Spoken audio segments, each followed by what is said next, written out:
Recording in progress.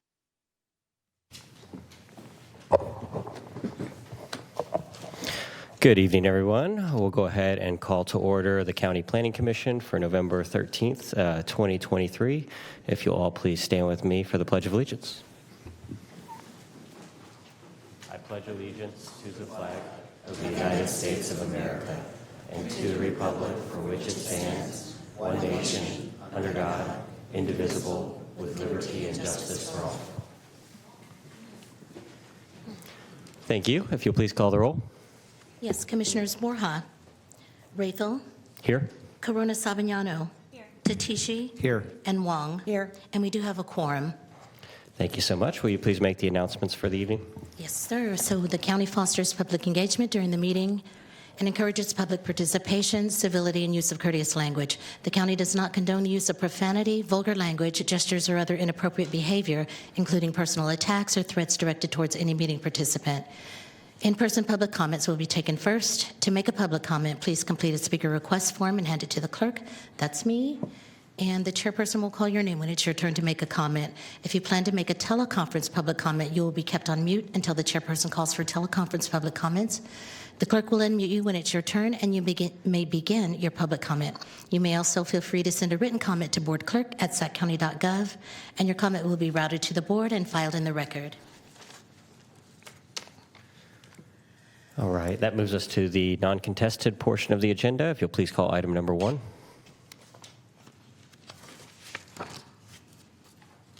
Yes. So for item 1, your item number 1 this evening is for a use permit, special development permit and design review located at the southwest corner of Rio Linda Boulevard and M Street in the Rio Linda, Alberta communities. And the environmental document is an addendum. Okay, good evening, Commission. Jessica Brandt, Planning and Environmental Review. This is a non-contested item. We do have the staff planner, Leanne Mueller, here if you have any questions, as well as representatives for the applicant team. Thank you so much. Commissioners, just want to check in. Any questions for staff or any requests for a presentation this evening? All right, seeing none. Thank you so much. Do we have any public comment on the item this evening? We do not have any public comments on this item. All right, Commissioners, I can entertain a motion. I'll move staff recommendations. Second. Sure, would the applicant like to address the commission this evening?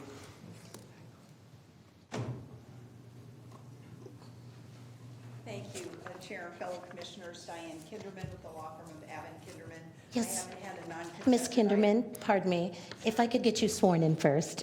I beg your pardon? If I could get you sworn in first? Absolutely. Thank you so much. So please raise your right hand, and the appropriate response is I do. Do you swear that the testimony you're about to give the commission is the truth, so help you God? If you do not swear, do you so affirm? I do.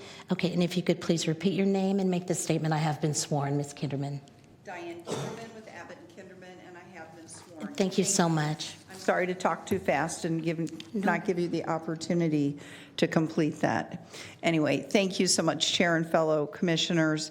We just want to get up and thank staff, Emma Patton and Ms. Mueller, for assisting us in this project over the last few years. We truly appreciate their efforts. They're so professional, gracious, and prompt, and we truly appreciate them as valued staff members to the county. So thank you so much, Leanne, and to Emma as well, who's not here. And then we just want to thank you for considering this matter again, and that was the summation of my comments. So if you have any questions, we're here, but we don't think you do. So thank you. Thank you. Appreciate it. Any questions for the applicant team this evening? All right, thank you. Appreciate it. All right, we have a motion. Did I have a second on the staff recommendation motion? Second. All right, please call the roll. And we'll take Ms. Corona Sabañanos for the second. Commissioners Borja, Yes. Rathel, Yes. Corona Sabañano, Yes. Tatishi, Yes. and Wong. Yes. And let the record reflect that Commissioner Borja did arrive at 5:37 p.m. And the motion carries. Thank you. Will you please call item number 2? So for item number 2 this evening, we have a tentative parcel map development plan review and special development permit located at 4079 Bridge Street on the southwest corner of Bridge Street and Ridge Street in the Fair Oaks community. And the environmental document is a mitigated negative declaration. Okay, good evening again, Jessica Brandt. This is your second non-contested item. The planning project manager, David Ulrich-Uros, is available for questions, as well as the applicant, Micah Baginski. And I believe there is a presentation if you would like it. Thank you. Commissioners, any requests for a presentation on this item? All right, seeing none, thank you. At this time, I'll invite the applicant up if you'd like to address the commission. Do I need to? You're not required to. Thank you. All right, do we have any public comment on this item this evening? And we do not have any public comments this evening. All right, we'll go ahead and close public comment and entertain a motion or discussion. Motion to move staff recommendation. Second. Will you please call the roll? Yes, Commissioners Can I ask a Borja. question? Sorry. Of course, I yeah. do have a question about, do we have any other ADUs that are beyond one story in the county or within this area? We do have other two-story ADUs. It is an item that you have to request a special development permit for. We don't allow them by right with 2 stories, but there are probably a handful of them that have come through for approval. Mostly over a garage is usually what we see. Over garage. Okay.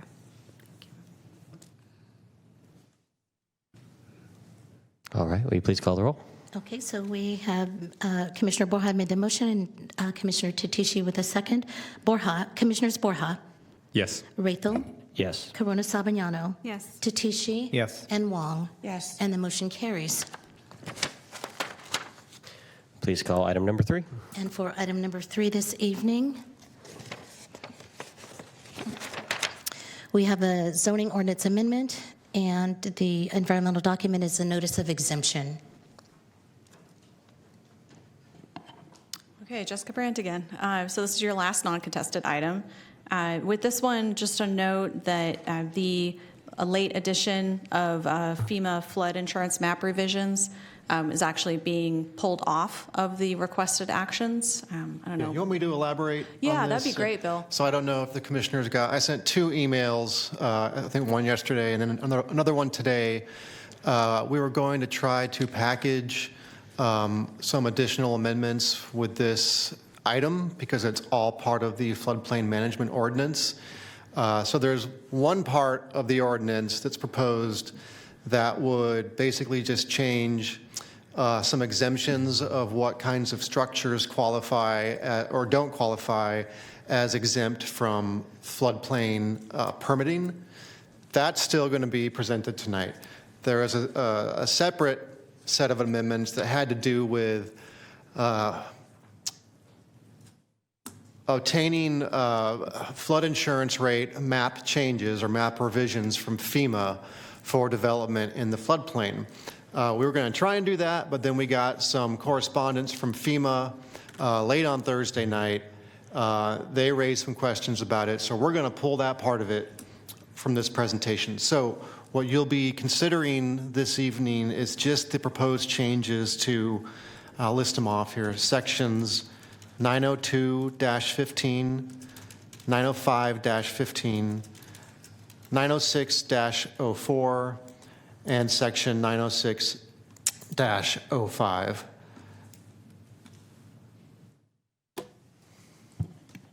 Thank you, Bill. Also to add, we don't have a PowerPoint presentation, but we do have a representative from the County Department of Water Resources that's here to answer any questions. And Bill is versed in some of the procedural aspects of this request as well, if you have questions on that component. Questions for staff this evening?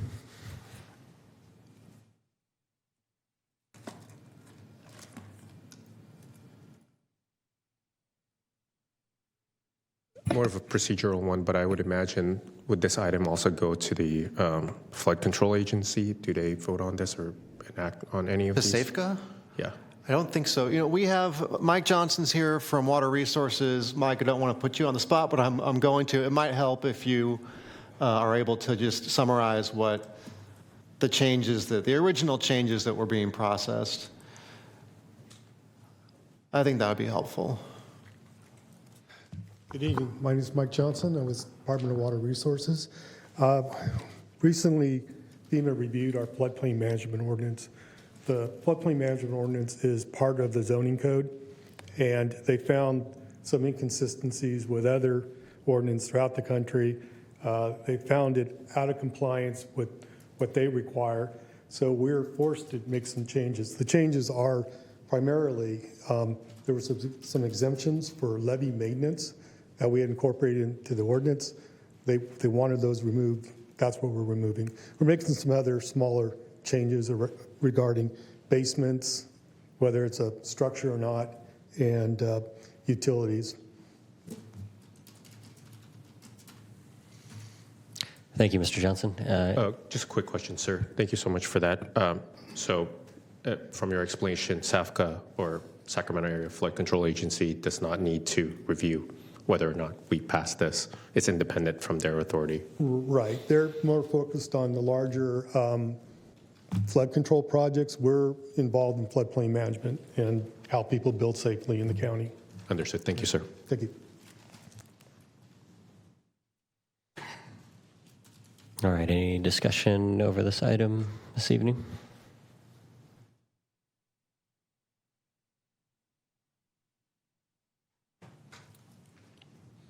Can I entertain a motion? I'll move staff recommendations as stipulated by council. Right, there were a few attachments provided to you guys. There is the first ordinance that's listed on this agenda item only deals with the changes that you're considering tonight. So your motion basically, it would pertain just to that proposed ordinance. So moved. And I apologize, Chair Bethel, we do have someone in the chat, in the Zoom, who has their hand raised, and we think it might be for item number 3, but I'll need to check with them. Okay, let's check with them, make All right. sure we figure that out.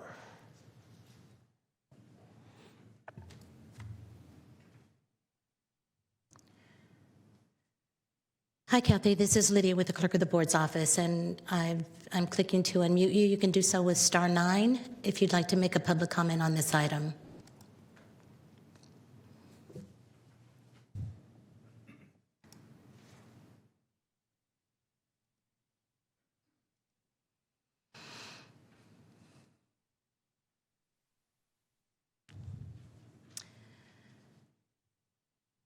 And there's no response, so I guess we can move forward. Sounds good, thank you. Okay, and I apologize. Commissioner Tatisha, you made the motion? Okay, thank you. Second, do we need to read the sections on the record, or can we just say? Well, I read them in. Okay, perfect. It's a lot of numbers. It might be worth identifying the title of that first attachment, which I don't have in front of me. It's basically the details of the request would be the zoning ordinance amendment A, B, and C, right? It was D that was added on, the FEMA flood insurance map provision. Right. Well, okay. So basically, just to reiterate, it's the ordinance that you're making a motion on is only going to change sections 902-15, 905-15, 906-04, subdivision F, and section 906-05, subdivision H. Any discussion? Please call the roll. Okay. Members Borja, Yes. Rethel, Yes. Corona Sabagnano, Yes. Tatishi, Yes. and Wong. Yes. And the motion carries. All right, looks like item number 4 says this item will be dropped. Do we need any formal action on that? Yeah, it was continued to the state. It was continued to the state, so Correct. they're not asking for a continuance? No, we weren't able to give them a date that we would have our materials ready, and so the applicant agreed to drop it until everything was correct. Okay, so that just means, yeah, we'll take a motion to drop it. That basically just means that everything will have to be renoticed once you figure out when it's ready again. So I guess let's call the item into the record. So for item number 4, we have a tentative subdivision map, use permit, special development permit, and design review located at 4904 Manzanita Avenue at the northeast corner of Manzanita Avenue and Bourbon Drive in the Carmichael Old Foothill Farms community. And the environmental document is a mitigated negative declaration. And do we have any public comment on this item this evening? We do not. Perfect. I'll entertain a motion to drop. So moved. Second. All right, I have a motion and a second. Please call the roll. Thank you. Commissioners Borja, Yes. Rethel, Yes. Karuna Sabayano, Yes. Tatishi, Yes. and Wong. Yes. And the motion carries. All right, we are now into the contested portion of our agenda. Please call item number 5.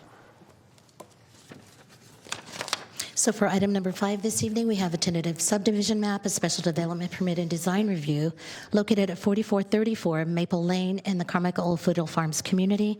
And the environmental document is environmental impact report. Good evening, Chair Rethel, members of the commission. I have a very fresh knee injury, so I would like to give my presentation from seated, if that's okay with you. My name is Kimber Gutierrez. I'm a senior planner with Planning and Environmental Review, and I will be presenting the O'Donnell Estates project. Next, can we grab? I'll do the clicker for you. Or if you just bring it over here. Yeah. Thank you. Thank you. All right. So the project site is located at 4434 Maple Lane on the south side of Woodfair Way and Rappahannock Way in the Carmichael Old Foothill Farms community. The project area is 6.13 acres, consisting of 2 parcels. The larger parcel is 5.04 acres and is developed with a residence, accessory buildings, and a sports court. The smaller parcel is 1.09 acres and is undeveloped, heavily wooded, and adjacent to an existing park, O'Donnell Heritage Park. The larger parcel is zoned residential density 2 dwelling units per acre, and the smaller parcel is zoned recreation. Surrounding land uses are predominantly single-family residences in the RD2 and the RD5 zoning districts and community plan land use designations, except for the east adjacent O'Donnell Heritage Park zoned recreation. All surrounding properties contain a low-density residential general plan land use designation. This has a short entitlement history. On February 28th of 2017, the Board of Supervisors approved a boundary line adjustment. This was to reconfigure the boundary between 2 of the legal parcels located at the address. However, the boundary line adjustment was never recorded, and there are no active code enforcement cases.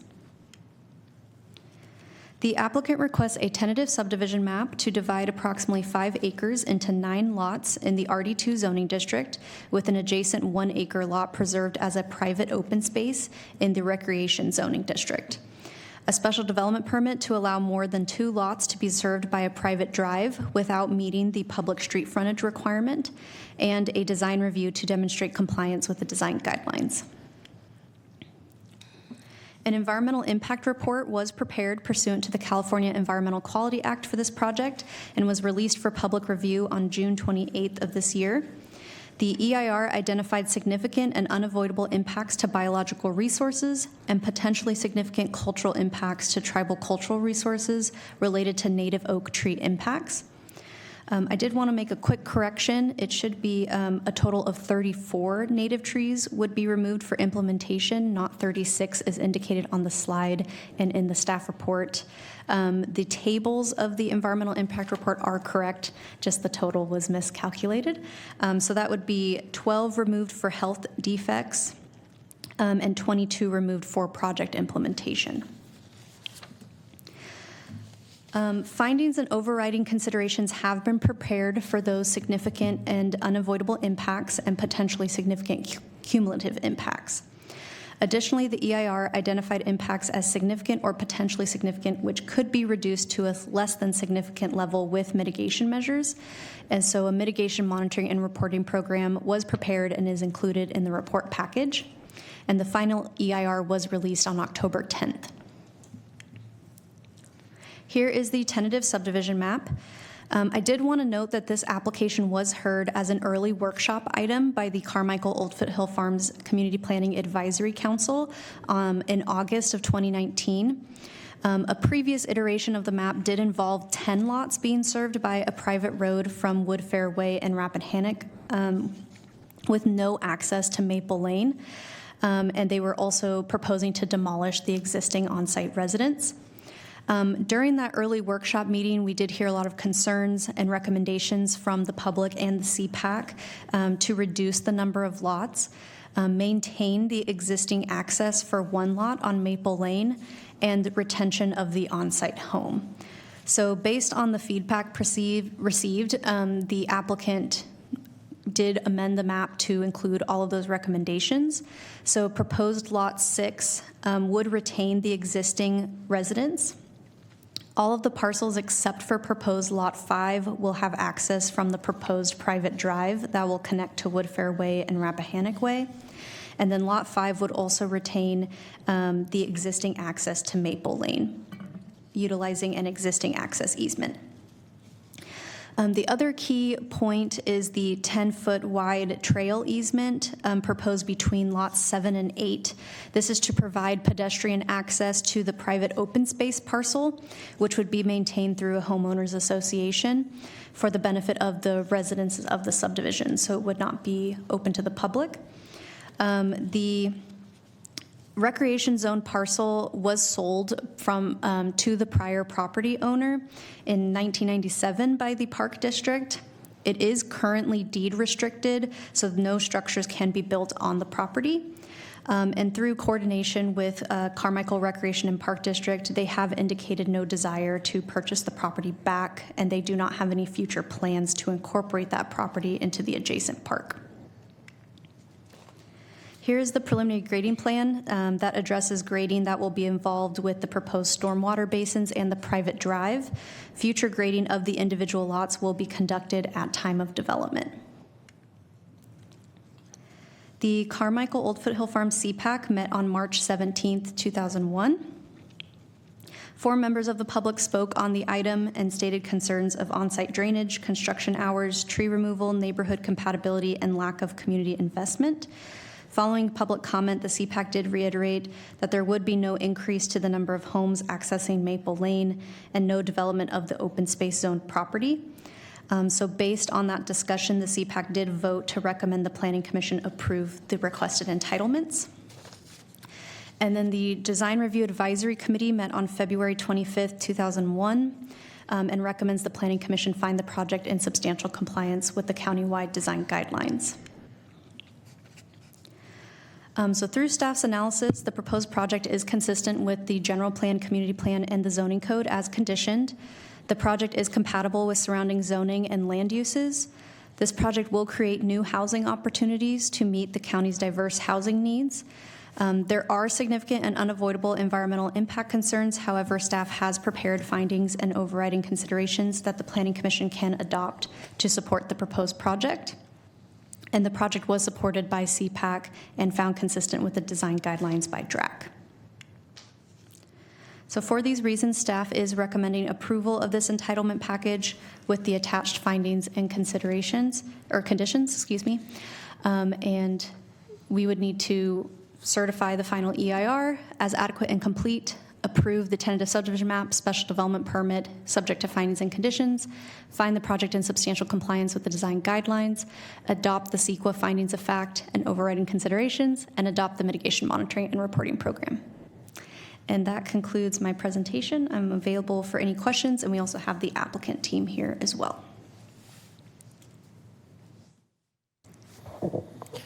Thank you, Ms. Gutierrez. Questions for staff this evening?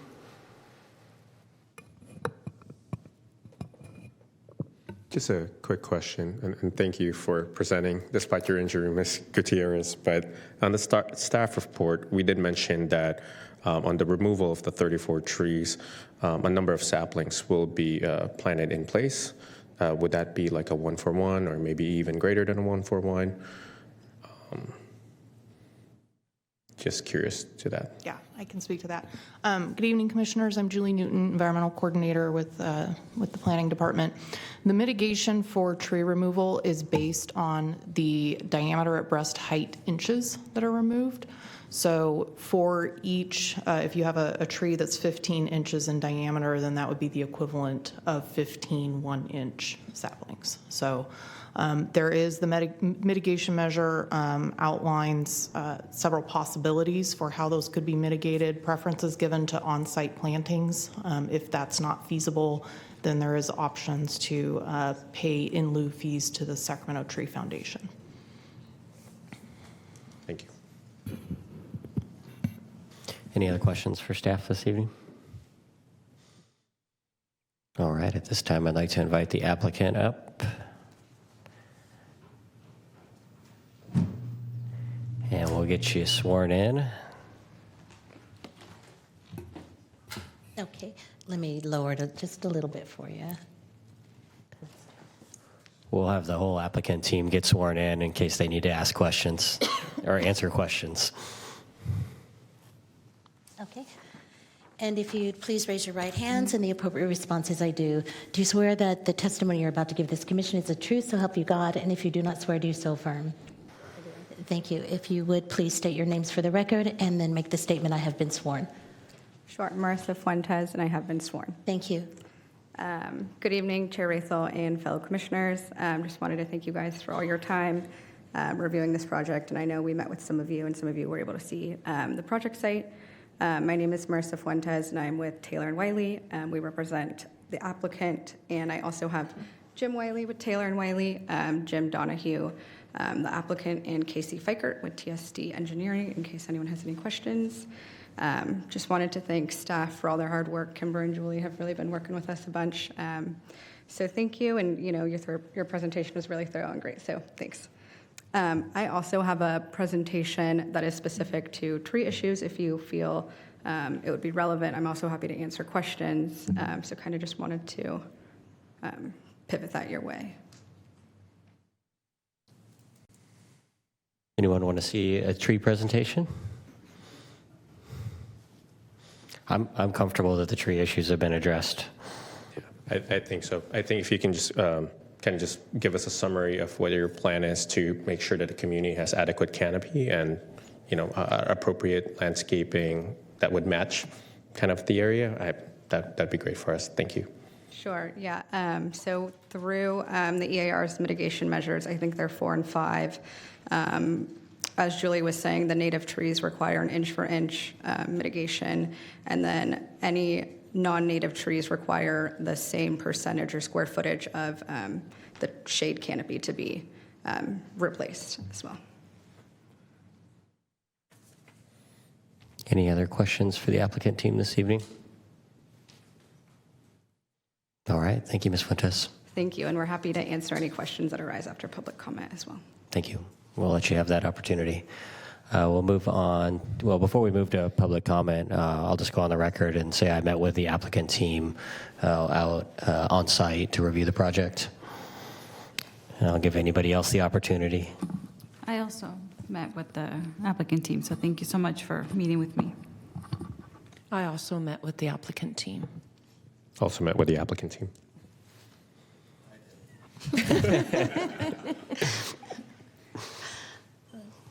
All right. Now we'll move on to public comment. And we do have one hand raised in Zoom. Let me check with her.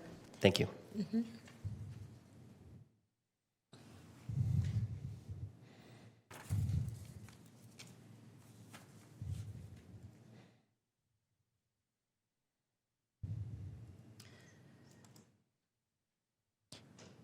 Hi, Kathy. We see that your hand is raised, and I'm asking you to unmute. Please do so with *9 and start with your comment.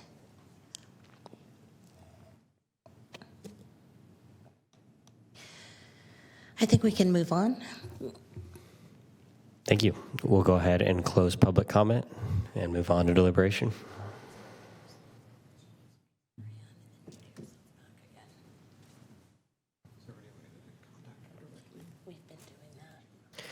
Anyone want to start us off or make a motion?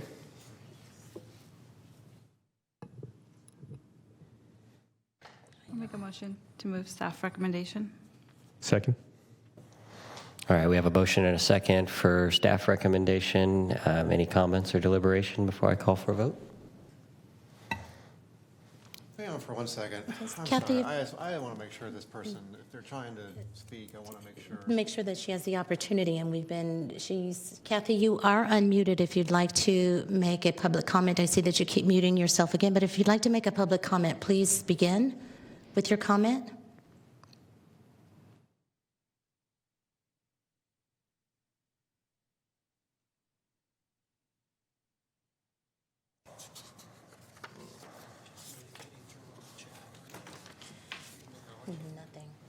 Nothing, but she's raising her hand, but she's not communicating, so. And then she goes back on mute, so. Okay. Yeah, so there's no way, all we can do is continue to ask via Zoom, so we enter it into the chat and then ask her verbally if she'd like to make a public comment, but she keeps muting again, and then when she's unmuted, there's nothing coming through. So what do you recommend? Canceling hybrid meetings? Yeah, that would be my first recommendation. I would love it. Also, I mean, does this mean that all these folks were signed on for this item, or just the one person? No, that's just the one person who had raised her hand when our moderator asked if she'd like to make a public comment on item number 5. These are all of the attendees in the meeting, and on this side are the panelists, one of which.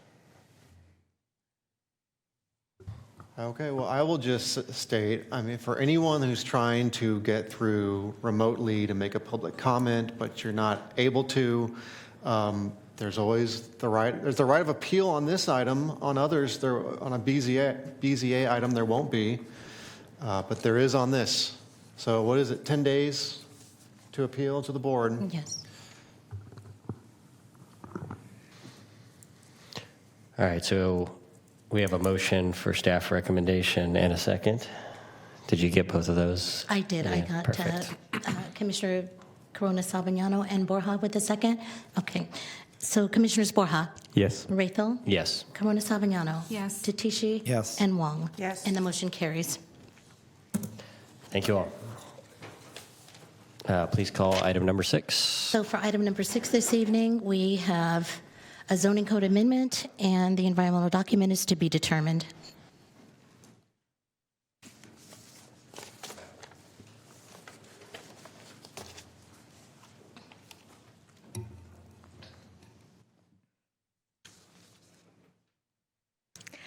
Hi, Commissioners. My name is Mashana Gao. I'm with Planning and Environmental Review, and this is a request for a resolution of intention to initiate amendments to the zoning code pertaining to electric fencing. At the Planning Commission meeting on September 25th, you had requested staff to evaluate options for expanding the situations under which electric fencing could be allowed, and requested initiation of a zoning code update. The staff report includes a more detailed summary of why the request is made, options for the update, as well as commencement of this amendment based on the Board of Supervisors' adopted priority matrix. I, myself, and my supervisor, Wendy Harmon, are available to answer any questions.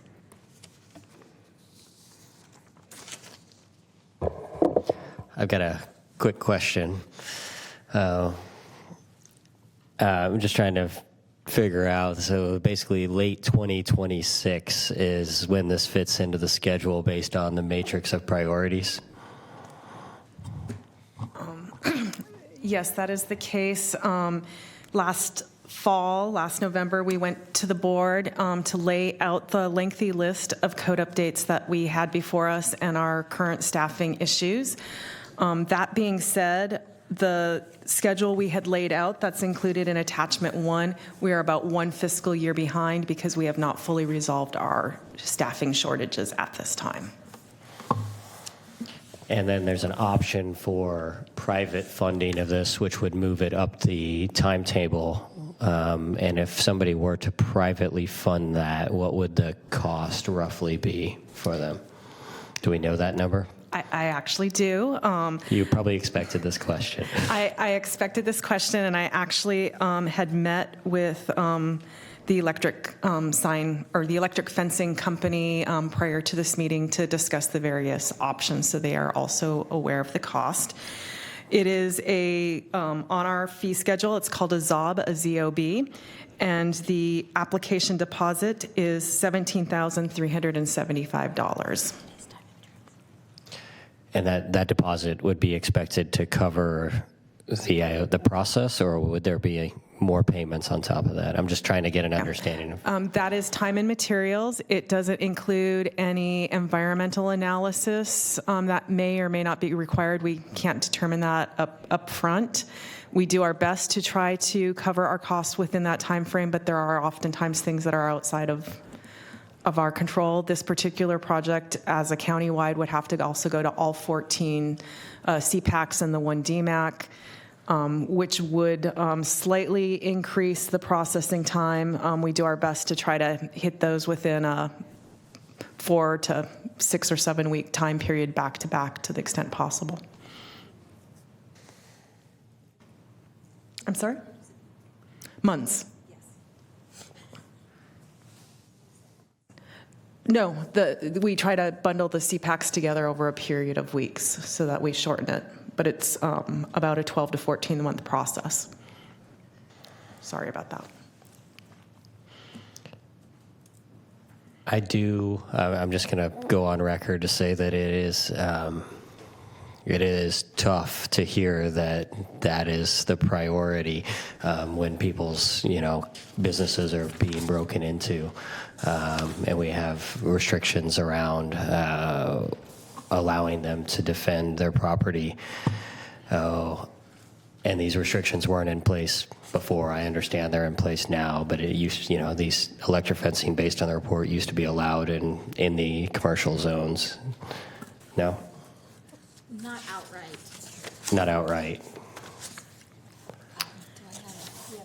Yes, press the button right there. There you go. Sorry about that.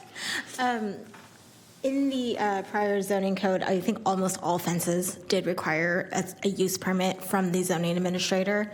In this more recent update, the electric fencing ended up getting combined with barbed wire and concertina wire, which was only allowed in the ag zones, M1 and M2 zones. And so electric fencing has not actually been allowed in most of the zones.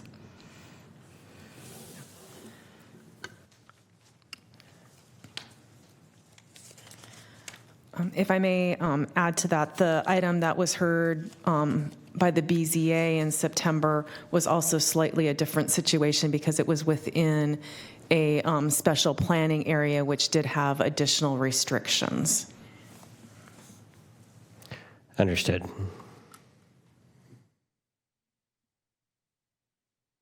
Yeah, I was trying to look at the history of it because I understood it was allowed.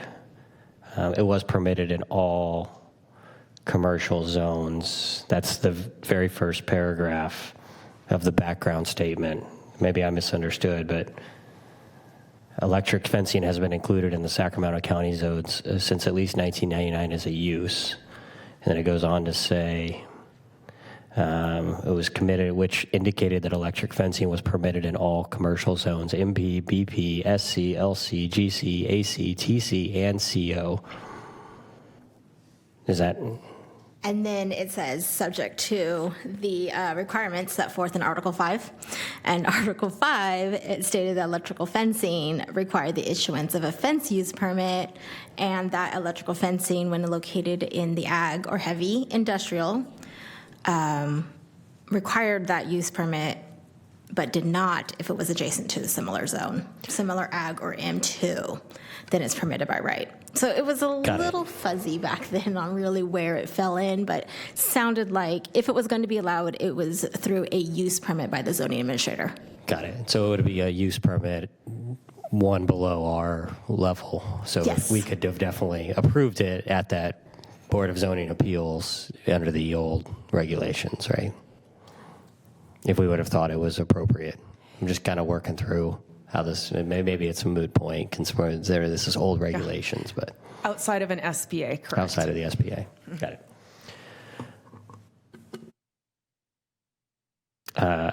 Well, I appreciate you guys giving us an update on the cost and some options and where it fits into the agenda. I do think it's important to have this discussion just with the crime that's going on in the county. So I appreciate you guys prioritizing it as best you can. Other questions for staff this evening? Just out of curiosity, if the applicant were to engage the Board of Supervisors directly, is there any other mechanism that the board, outside of approving changes to the SCV, to the SZC, will there be any other way that the Board of Supervisors could allow a pathway for this to happen? So in March, we'll be going back to the board for our annual report and letting them know what items on the matrix we've completed. It'll also be an opportunity for them to reprioritize the list. So at that opportunity, they could put this item higher up on the list. I am not aware of a mechanism that the board could bypass a formal amendment of the zoning code. Thank you. Other questions for staff this evening?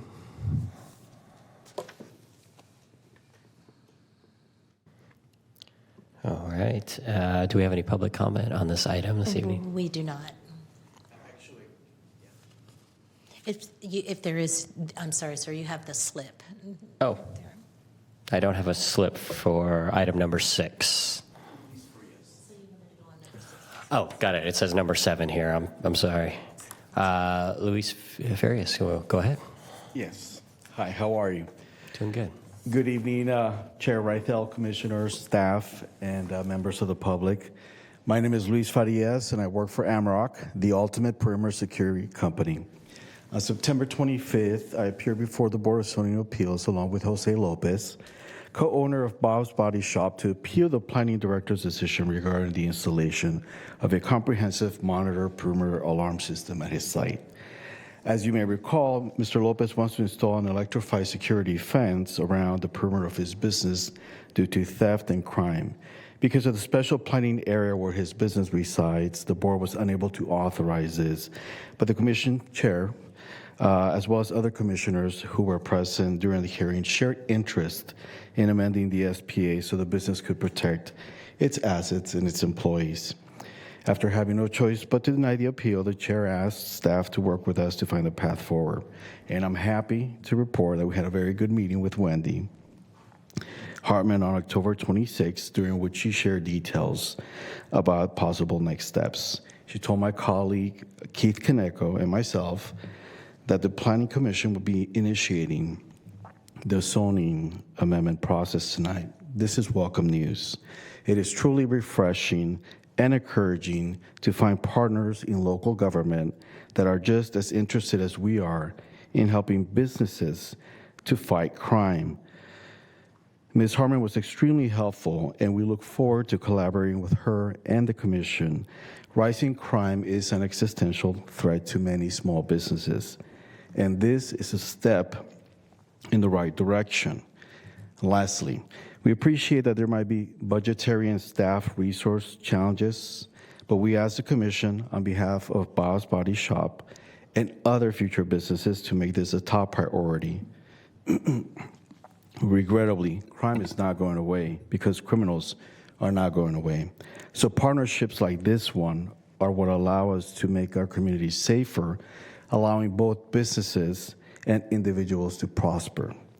In advance, thanks for helping our customers avail themselves of the tools they need at a time when crime is on the rise. We look forward to continuing to work with you all to make this a great place for businesses, their employees, and local community members. Thank you for your time, and have a good evening. Thank you, Mr. Frias. All right, any other public comments this evening? There are none. Okay. We'll go ahead and close public comment and move on to deliberation.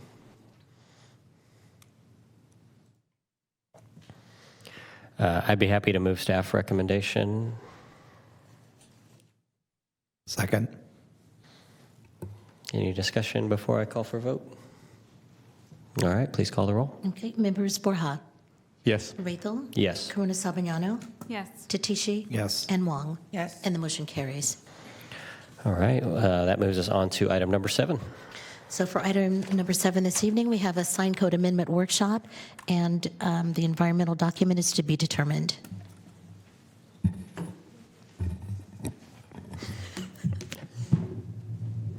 You're welcome. Good evening, Commissioners. My name is Jacob Daw, and I'm an Associate Planner with Planning and Environmental Review. The item for you is a workshop item, so this will be a non-voting item, to solicit feedback from the Commission regarding a proposed repeal and reenactment of Section 510 of the Sacramento County Zoning Code, which will be referred to here as the Sign Code.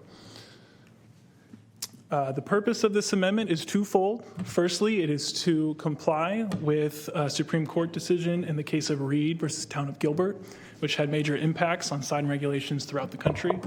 The second prong of this amendment, purpose of the amendment, is to modernize and simplify the sign code to make it more accessible for not only internal staff, but also all county stakeholders. So the proposed amendments, and again, this is we are in the preliminary stages of this amendment process, and so we do not have draft language currently for you. That's what this workshop will hopefully inform. So this list here can expand, but the proposed amendments currently is a full repeal and reenactment of Section 510. So rather than a strike-through document, it'll be a kind of a clean slate. We'll be starting with the sign code, as well as additional amendments to chapters 1, 3, 5, 6, and 7, and likely also some select special planning areas as well. And these amendments will not only be for the specific regulations for signs throughout the county, but also non-conforming signs, different sign definitions and terms that will help implement those regulations, as well as permit procedures should any of those need to change as well. Further amendments will be made to the countywide design guidelines for consistency with the Reed decision, which I will go into more detail, and any changes resulting from the zoning code amendment. And then lastly, also to the user guide, so for any new permit procedures that may be required. Also a break here, as this is a workshop and I'm talking a lot, there'll be a lot of information, so please feel free to interject at any point with questions, comments, feedback. Happy to answer and make this a productive workshop for everyone. So to start with the first purpose of this amendment, and that is the Supreme Court decision in the case of Reed versus Town of Gilbert. So a little background on this Supreme Court case. In the town of Gilbert, Arizona, they had various sign regulations that changed for different types of temporary signage. And so political signs, campaign signs, signs for personal expression, temporary events, these all received different regulations in terms of the length these signs could remain up and the size that they were allowed. A local church in Gilbert didn't have a fixed location for their services, so they would post temporary event signs a few days ahead of time to let their patrons know where the service was going to be held on Sundays. The town of Gilbert continuously pulled down the signs, cited the church because they were up for more than 12 hours prior to their event. They sued the town of Gilbert, stating that these regulations violated their First Amendment rights, as they were allowed less time for their sign and their message to be up compared to someone who was advocating for a specific political campaign. The Supreme Court agreed and said that these sign regulations are unconstitutional, and sign regulations must be content neutral. So regulations can solely be focused on the time, style, and location of a sign. Another phrase is time, place, and manner. Essentially, the standard set by this decision is that if you have to read the sign to know what regulations to apply, it is not content neutral and is therefore unconstitutional. So with that background in mind, we take a few different temporary signs here. If you look at these different images, all of these temporary signs essentially under the Reed decision must be treated the same. So whether you're advocating for a political campaign, you say you like dogs and you want to let everybody know about it in your front yard. You have a special event coming up, grand opening, advertising your real estate. These are all temporary signs. Yes, Can I ask you a quick question, just because I wasn't clear on this? So what about a sign that says turn left or hospital here, or, what about signs that can confuse and possibly cause life safety issues? So the Supreme Court still does allow for government regulations that will protect, like you said, for health and safety concerns. They have to pass a strict scrutiny test. So essentially, the government has to have a compelling government interest. I think I'm getting this right. County Council can probably correct me. And the regulations must be narrowly tailored for that purpose. So if a regulation is specifically saying, we don't want to mimic public signs, directional signs, government signs, that would be a permissible regulation to disallow that type of content. And then what about just generally highly offensive signs? Can I put up generally highly offensive signs in my front yard? Yes. Okay. I'm curious. I'm wondering how far this goes. So.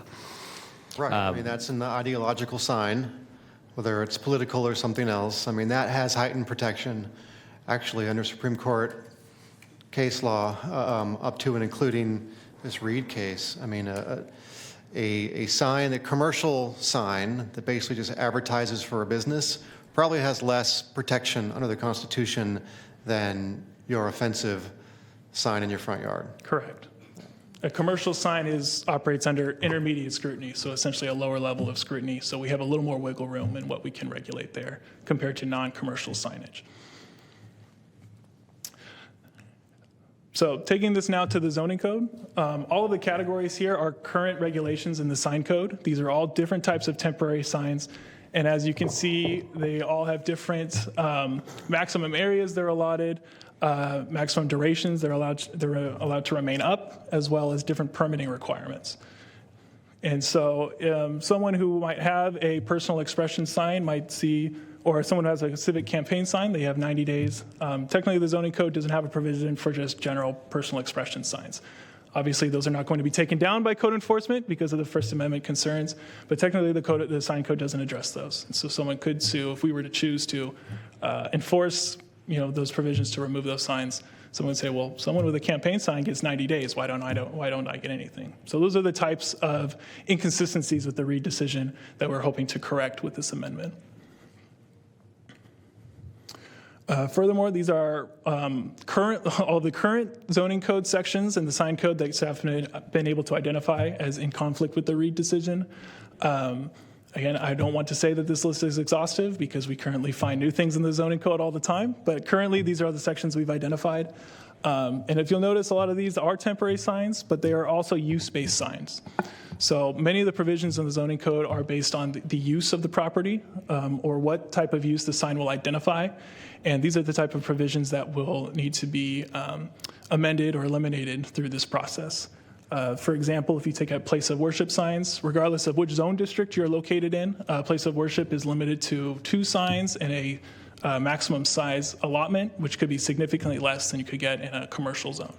So a place of worship could be within their right to take an action against the county to say, well, why we should be allowed just as much signage as the business next door.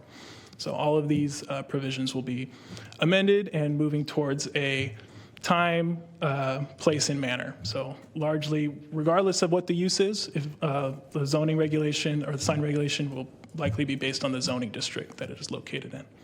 Yes, Commissioner. So place of worship right now, we have those in commercial districts and we have them in residential districts. We have them in ag districts. Correct. So if we go to apply a ag zoning, then that place of worship now we'll have basically non-conforming signs, or we could.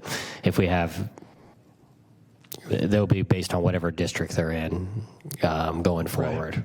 So one avenue that will likely to take and is trending right now is, especially in the agricultural zones and residential zones, to take a set of regulations for non-commercial signs. So these are your personal expression signs and commercial signage, commercial or institutional uses. Institutional uses use commercial development standards for the most part. And we would likely say these are or these would be under the commercial signage regulations. And so they could be allowed similar to the sign allotment they are now, or increased, or we would be able to work with that. I believe now Currently, religious uses are permitted, I believe it's between 24 and 32 total square feet for the amount of signage. And that could be used in residential and agricultural zones to say commercial uses within these zones could have a sign up to 32 square feet. That could be increased. It could stay the same. Those are the finer details that are still being worked out, and then will be brought back to the commission once we have all of our feedback and stakeholder feedback incorporated. But that's kind of how the approach would go, and a distinction can be made between commercial and non-commercial signage. Thank you.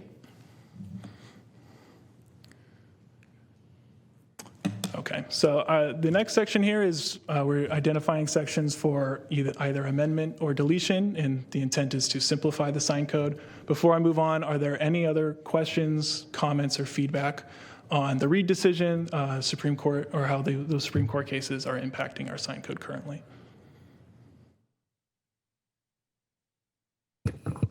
Just quick question. Sure. I want to make sure that we're still kind of in lockstep. I think one of the last sign-related items that we heard in the last few months was related to one of the Caltrans outdoor advertising related to the airport industrial park. I'm not too sure if there's any congruence or any synergy with the Caltrans outdoor advertising, because that is strictly a commercial kind of use to what you're talking about now, or are they at all related? From what I'm hearing is that the commercial part is a little bit separate from this. Yeah.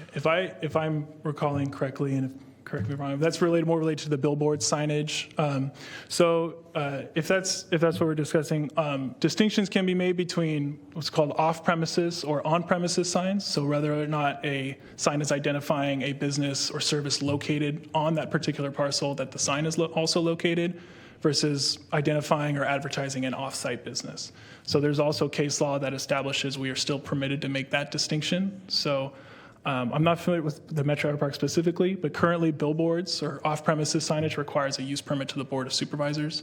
That statute is not currently, staff is not looking to change that requirement to allow for billboards or to have billboards be the same signage as an on-premises sign, as we're still permitted to make that distinction. So that higher level of review and analysis can still be present for a billboard or off-premises sign. Awesome, thank you. Back to this large offensive sign that I could put in my front yard.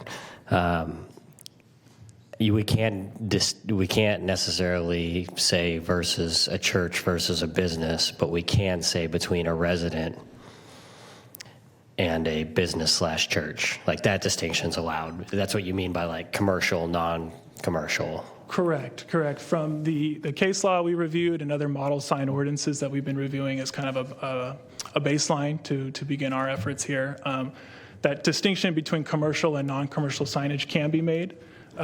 Case law, the Supreme Court has often held commercial signage to a lower standard for regulation, so we have a little bit more authority to regulate commercial signage as opposed to non-commercial, so we can have a different set of regulations for that type of signage, whether it's advertising a commercial or institutional use or service, or just someone with an offensive sign or any type of personal expression. Those are often, we have a little bit less control, less regulation on how to restrict those signs. Again, it's limited to time, place, and manner. So if you're in a residential zone and there's a very strong concern for those type of offensive signage to be put in someone's front yard, a restriction could be put in place to limit the size of those signs. So it would be restricting all all signs. So someone who has a very positive message would see those same restrictions. But it's definitely something that we could allow. We just don't want to distinguish the content in order to stay compliant. Understood. No? Can I ask a question? Yes. So as part of this today and then the ongoing work, are you looking for a feedback on the length of time that a sign should be placed? That applies across the board, or kind of what are you looking for? We're looking for really any, we have a couple of specific items that I'll be getting to ask for that, but really if you've had a chance to look through the code, anything in personal experience as either a business owner, with business owners, anyone who owns or has an interest in signage, really any type of feedback on our current sign code, we want to solicit that feedback so we can kind of start in the right direction rather than having staff in a vacuum come up with a whole set of regulations, and then everybody disagrees with them. So if there's opinions of the commission on how long we want to allow, perhaps personal expression signage or temporary signs, if anyone has any opinions on that, we're happy to take that feedback and incorporate it.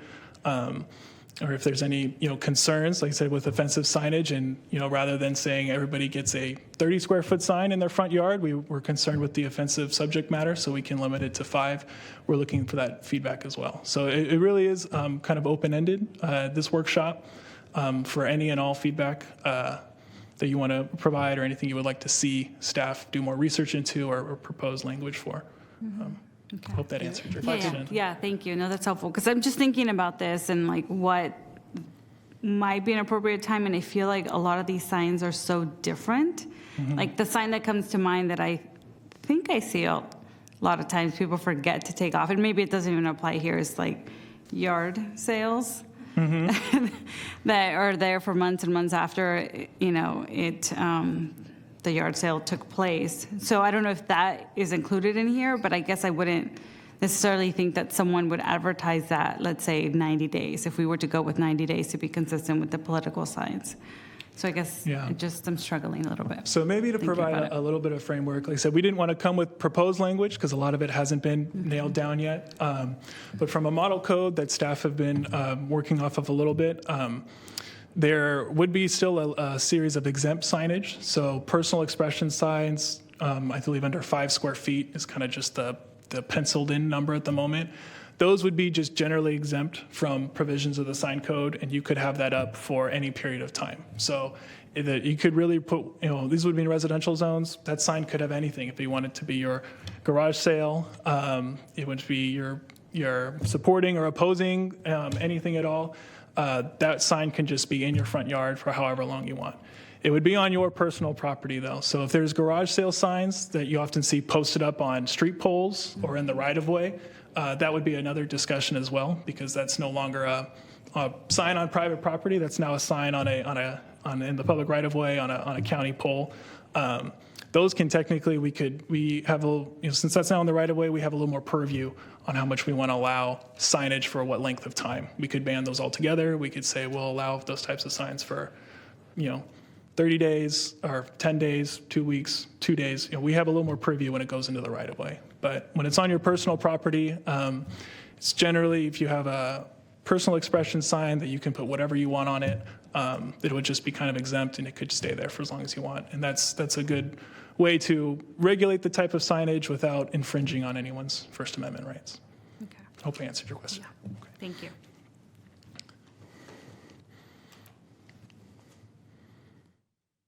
I think we're ready to carry on. Yeah. All right, okay.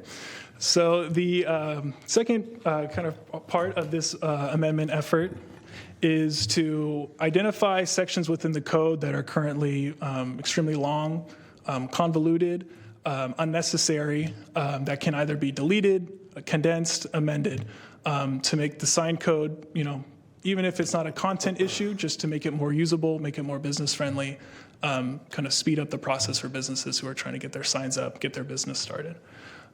So currently on the side here, we have a few sections mentioned for amendment and deletion. With the amendment section, there's an entire section that's all special, that's quoted special provisions. These are a mismatch of various sign regulations that are not related to each other. And so that's an example of a section we would want to amend. We would keep those regulations, move them around, not keep them tucked away. I believe one of the sections in there is regarding setbacks, and I think most of the staff don't know that section exists because it's hidden away here in this part of the code that nobody looks at. So those are the kinds of items we're looking to amend. Another one I wanted to point out is the directory and non-directory signs. This will come up again later in our discussion of the special sign district. Directory and non-directory signs are freestanding signs used to identify businesses, and a distinction is made in how these signs are categorized based on how many businesses are identified on the signs themselves. While also a content issue, it doesn't make a lot of intuitive sense to make this distinction, where non-directory signs, you're identifying 3 or less businesses. Your standards are, the size of your sign and the height of your sign are based on your setback, the amount of street frontage you have. So it's more proportional to the lot itself. whereas a directory sign is identifying more than 3 businesses, and you automatically get 200 square feet of signage regardless of street frontage, regardless of lot size. And so that type of section, we're looking to just morph into one. You get a monument sign, and the sign will be the regulations for those signs will be proportional based on your lot size and your street frontage. So this is a type of amendment where a distinction is made and it's implemented.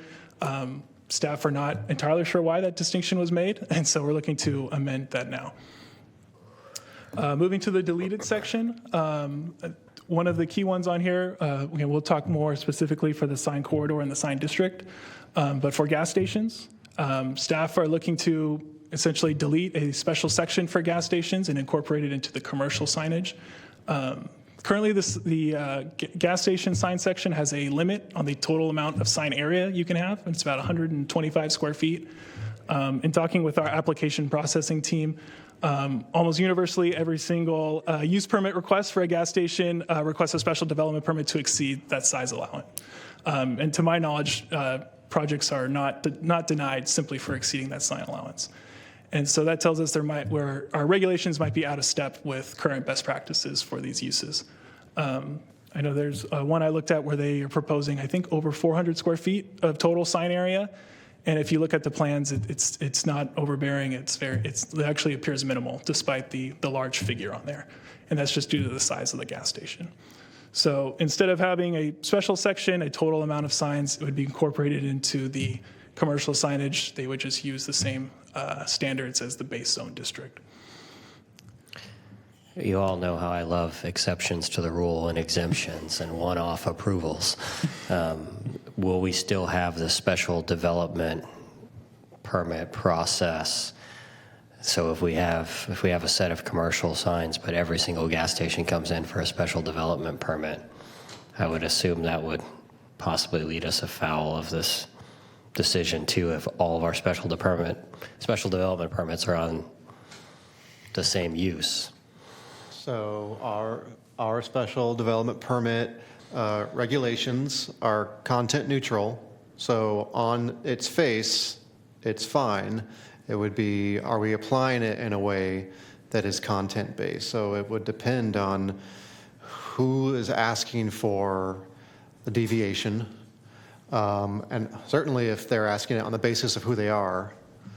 But for our purposes right here, I would say that it'd still be possible to grant an exception pursuant to a special development permit because that would be available to every type of use within the zone, or whether it's on-site or off-site, because within those categories, we just have to make sure that we're not regulating the content. So short answer is yes. Thank you. It's not easy. I mean, this Reed case doesn't make it easy. It doesn't necessarily lay out and outline guidelines. It offers a few kind of pointers, but it doesn't really give us a roadmap. And every jurisdiction in the country since 2015 has been trying to figure out what to do with this.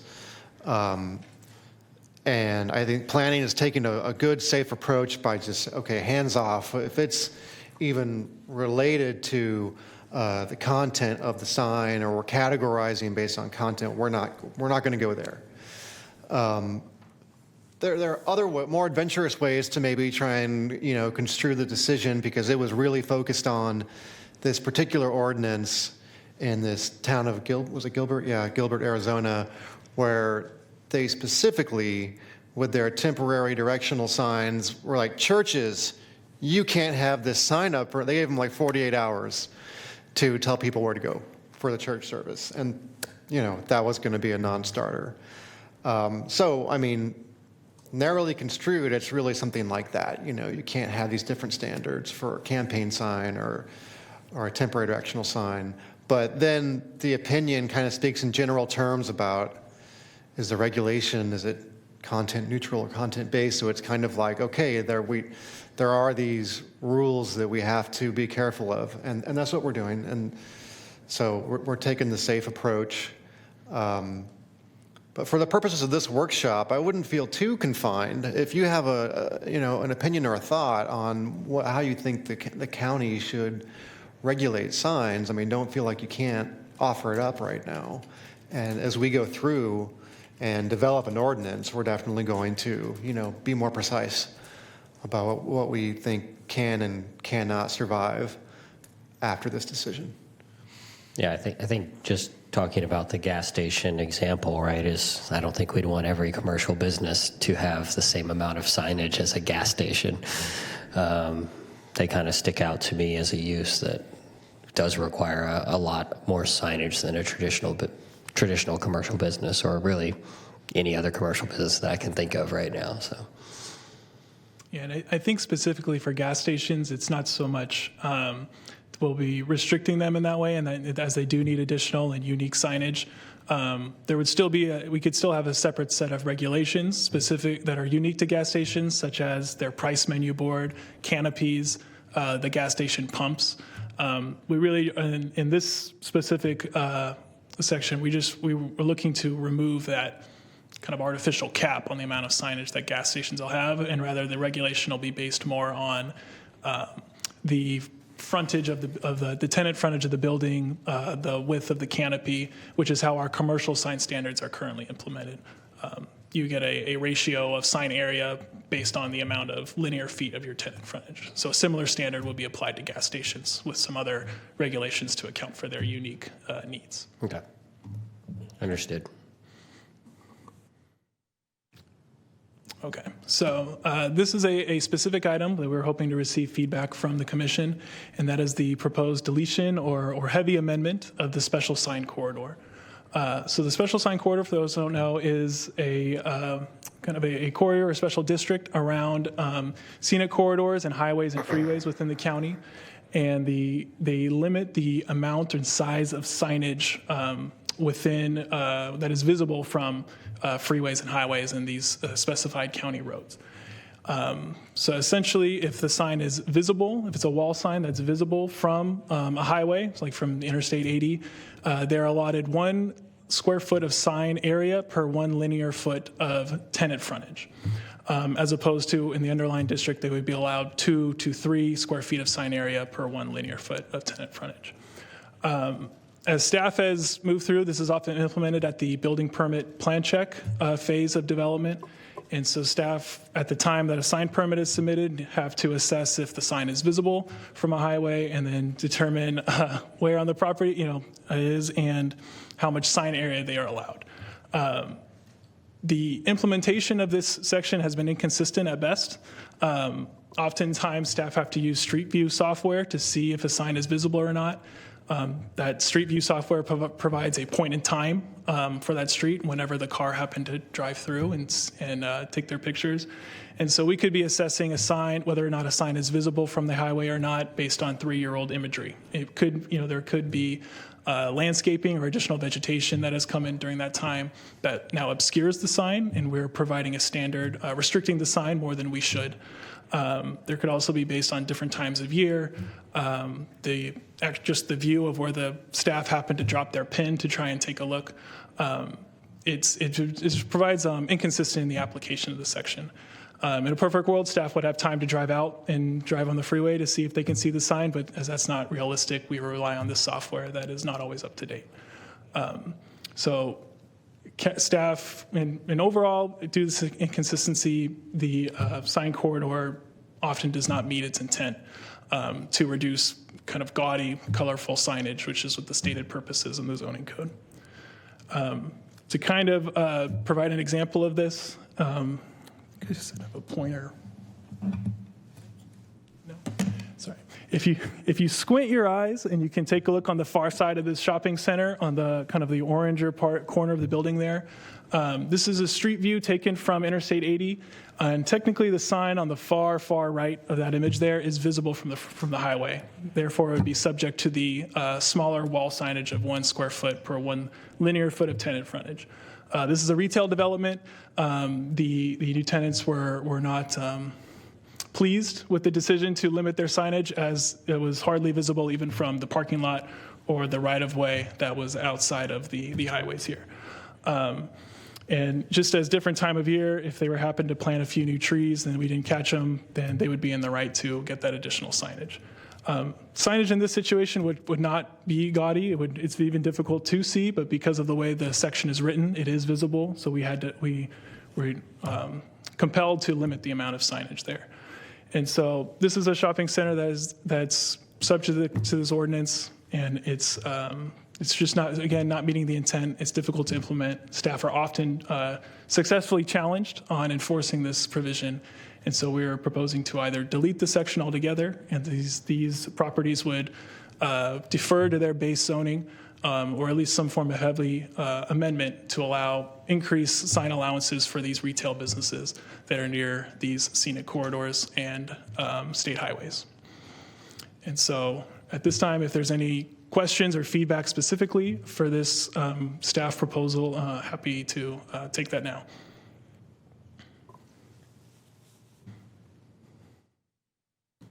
Anyone? Thank you for the presentation. It's pretty in-depth. Just really curious to see how many non-conforming signs or violations have code enforcement found in the last, 2 fiscal years? It's an excellent question. I do not have that number off the top of my head. I can definitely get that for you. In terms of non-conforming signs, I wouldn't say they're typically searching for in terms of wall signage to identify non-conforming signs. Code violations related to signage are usually related to temporary signage, banner signs, A-frames, the sandwich board signs on the sidewalk, pennant flags, any types of signs that are specifically listed in the prohibited section of the sign code. That's typically the signs that they are providing enforcement cases on, rather than identifying non-conforming signs that might have received a building permit or as a permanent signage is typically what we see from code enforcement. If you want us to identify the number of cases, we can certainly work with code enforcement to try and provide that for you. Thank you. I don't have any issue with eliminating the special sign corridor.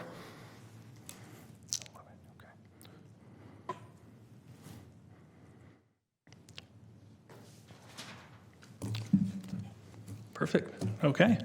I was ready for a lot more questions, but this is good. Okay, so moving on to the special sign district. We may have more later. Oh, that's fine. That's fine. So moving on to the special sign district, this is another special sign area delineated within the zoning code. This one identifies a few specific commercial corridors. I believe there's 3 different areas identified in the special sign district. The main one is mainly along Fulton. I wrote down specifics here.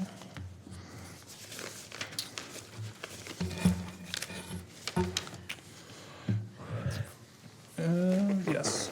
Watt Avenue, Fulton Avenue, and Mission Avenue, all between Auburn Boulevard and Fair Oaks Boulevard. That's kind of the largest area within this special sign district. Essentially what the special sign district does is it limits the amount of area and height for the non-directory and directory signs that I mentioned before, so freestanding signage within these commercial corridors. As I mentioned, you can usually get up to 200 square feet with these signs. The special sign district limits you to 100 square feet, and that is based on the amount of street frontage that a property has. And that is essentially, and I believe they actually reduce the height of a sign to 12 to 16 feet versus in a standard commercial zone, you could go up to 25 feet based on your setback. That is essentially the only function that the special sign district performs. The intent is to reduce clutter of this signage along our major commercial corridors. Again, this is a area where, talking with our current planning team, they, in years past, have received a lot of special development permit requests to exceed that 100 square foot maximum. Oftentimes, they were only seeking to go slightly above that or just meet what the base zone would typically allow for. And so the stated intent of the special sign district is not often met. Additionally, the zoning code has provisions for spacing between these signs, so they're not all stacked up right behind each other. So they're still visible, and they're not too distracting for motorists. And so staff are looking to just eliminate the special sign districts and instead have those properties defer to their base zoning, which again would be more along the lines of the regulation you see for non-directory signs would likely look to be applied to all types of freestanding signs, and so the signs would be proportional to the property size, and their design would be consistent with the rest of the shopping center. So again, there's not much to say of the special sign district, but is there any other feedback, questions, or comments the commission has regarding this proposal? Sounds to me like somebody didn't want to do a county-wide amendment. They didn't want to go to 14 CPACs, so they established a special sign district. That's what it sounds like to me, so I'm okay with getting rid of all exemptions and special areas. But that's just me. I like consistency. I think my question would just be if a PBID, a business district, or like Old Town Rio Linda would like to put pennants and have to limit their sign clutter, would they have an ability to still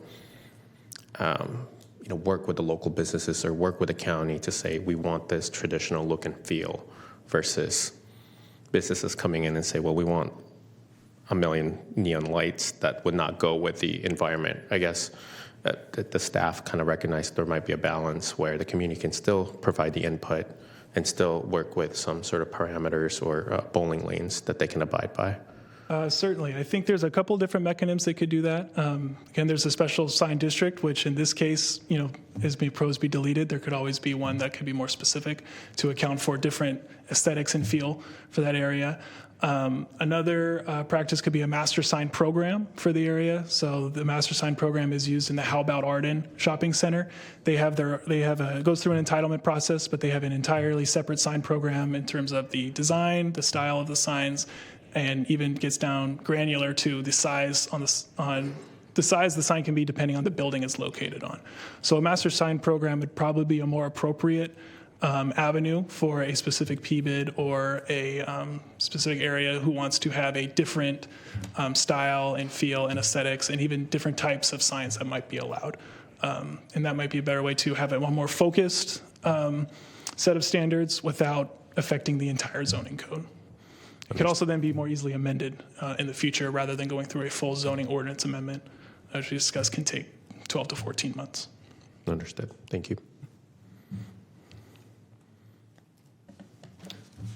So as we move to the slide here, this is again just to kind of wrap up our discussion. These were the 4 key questions that staff came in with. And so I'd like to run through all 4 of them just to try and get a consensus here from the commission before we can then move if there is any public comment. So back to the special sign corridor, if there are any other final thoughts, questions, comments anyone has in the sign corridor, happy to take those now.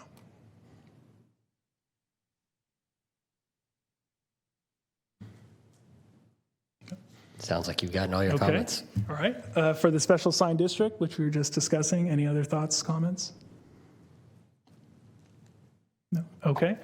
Number 3, just in your personal experience or in your business dealings, any experiences with the sign code? Have you heard any feedback from friends, business owners, community members who just had difficulty in getting their signage up, had difficulty in dealing with the code, difficulty in getting an answer from a planner on how the sign code works, anything of that nature? Happy to take that feedback now. Question, because it may or may not apply to this, so I apologize.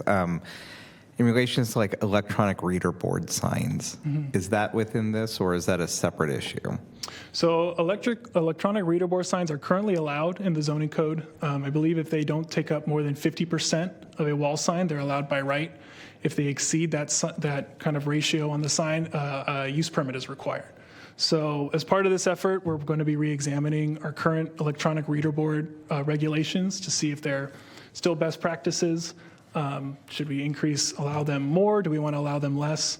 Those are definitely feedback we can take from the commission as well as when we go to the CPACs and the DMAC and in our different stakeholder meetings. If that's something that the community wants to see more of, businesses think they're more helpful, we can definitely allow for those more, or something we can restrict. But that's definitely something we'll be reviewing. I've only heard from 2 private schools that were looking into them, and they found it complicated and opted not to pursue, but it was private school dynamics that asked questions on the process. Certainly, yeah. If there's, I think that is kind of more common. Private schools and places of worship often have come to us inquiring about electronic reader boards, and so if they found the process difficult, and if you have specifically who that was, I'd love to talk with them, see what issues they had, and anything that we can either ease up or then can present to the public. Certainly.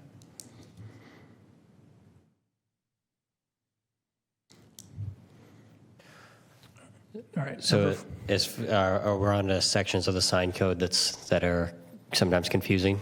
Yes. I think just from a feedback standpoint, consistency is what I see as the main challenge with signage. Is if my neighbor down the street is allowed to do it, then I should be allowed to do it from a business standpoint.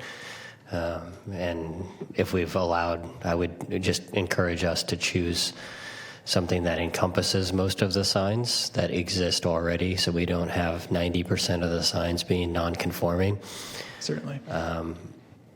Because I just see that that's just a code enforcement nightmare. I just encourage us to pick some number that we're comfortable with everybody having, and then rolling with that, and then actually enforcing it too. I think that's the other sign challenge I see with that I hear from complaints. Right? Is that, well, that was up forever, and it's like, well, it shouldn't have been up forever. It just wasn't enforced. So I would choose something that we feel like we can actually enforce. From a resident standpoint, the only complaints I hear are illumination. Just something to, make sure we look at, especially when we're bordering residential. I don't know if we need specific, changes with that, but where our commercial zones or our business professional zones are close to residential, there's concerns over the illumination.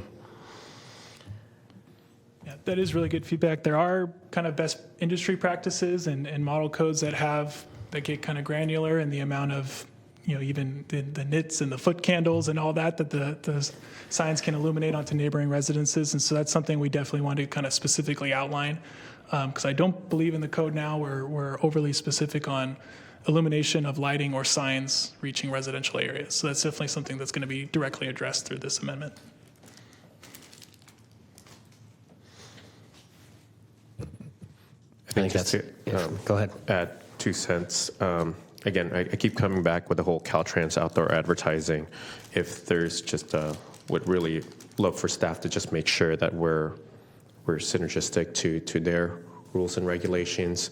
From that example that you had shown with the 511 in there, that technically is viewable in the highway, but I don't know if the state right-of-way, because it's not on the state right-of-way, I don't know if the Caltrans ODA will proceed with that, but I just want to make sure that we're not by deleting certain segments of the code that we're inadvertently opening for more of those that may run askew of the Federal Highway Beautification Act and the State Outdoor Advertising Act. I just want to make sure that we're in good lockstep with Caltrans when it comes to just a lot of the sign clutter that could potentially happen. Maybe not. So Certainly. Thank you.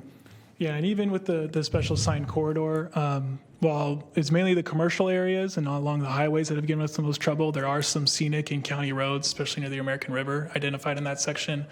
And if the commission and the public feel that they want to keep those protections for some of those more scenic areas and some of those highways, we can definitely work with those to keep some provision of those to ensure that there isn't overly gaudy or commercial signs. Like I said, billboards now, the way that the section is written is very restrictive. It is very difficult to get a new billboard built in the county currently. And so I think currently we're compliant with those standards. I will have to double check for sure, but definitely through this effort, we'll make sure that we're not running afoul of any other state or federal law. Awesome. Thank you.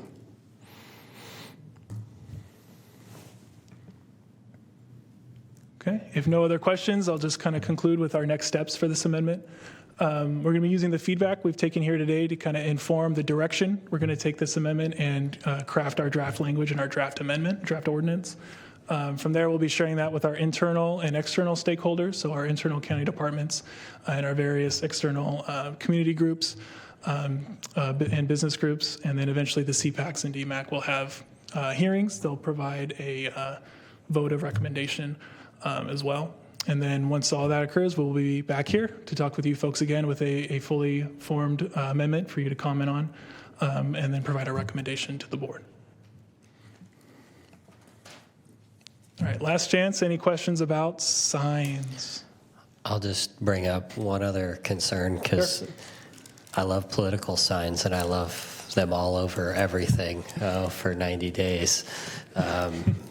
With a personal exemption of 5 feet, does that mean we could end up with political signs 365 days a year?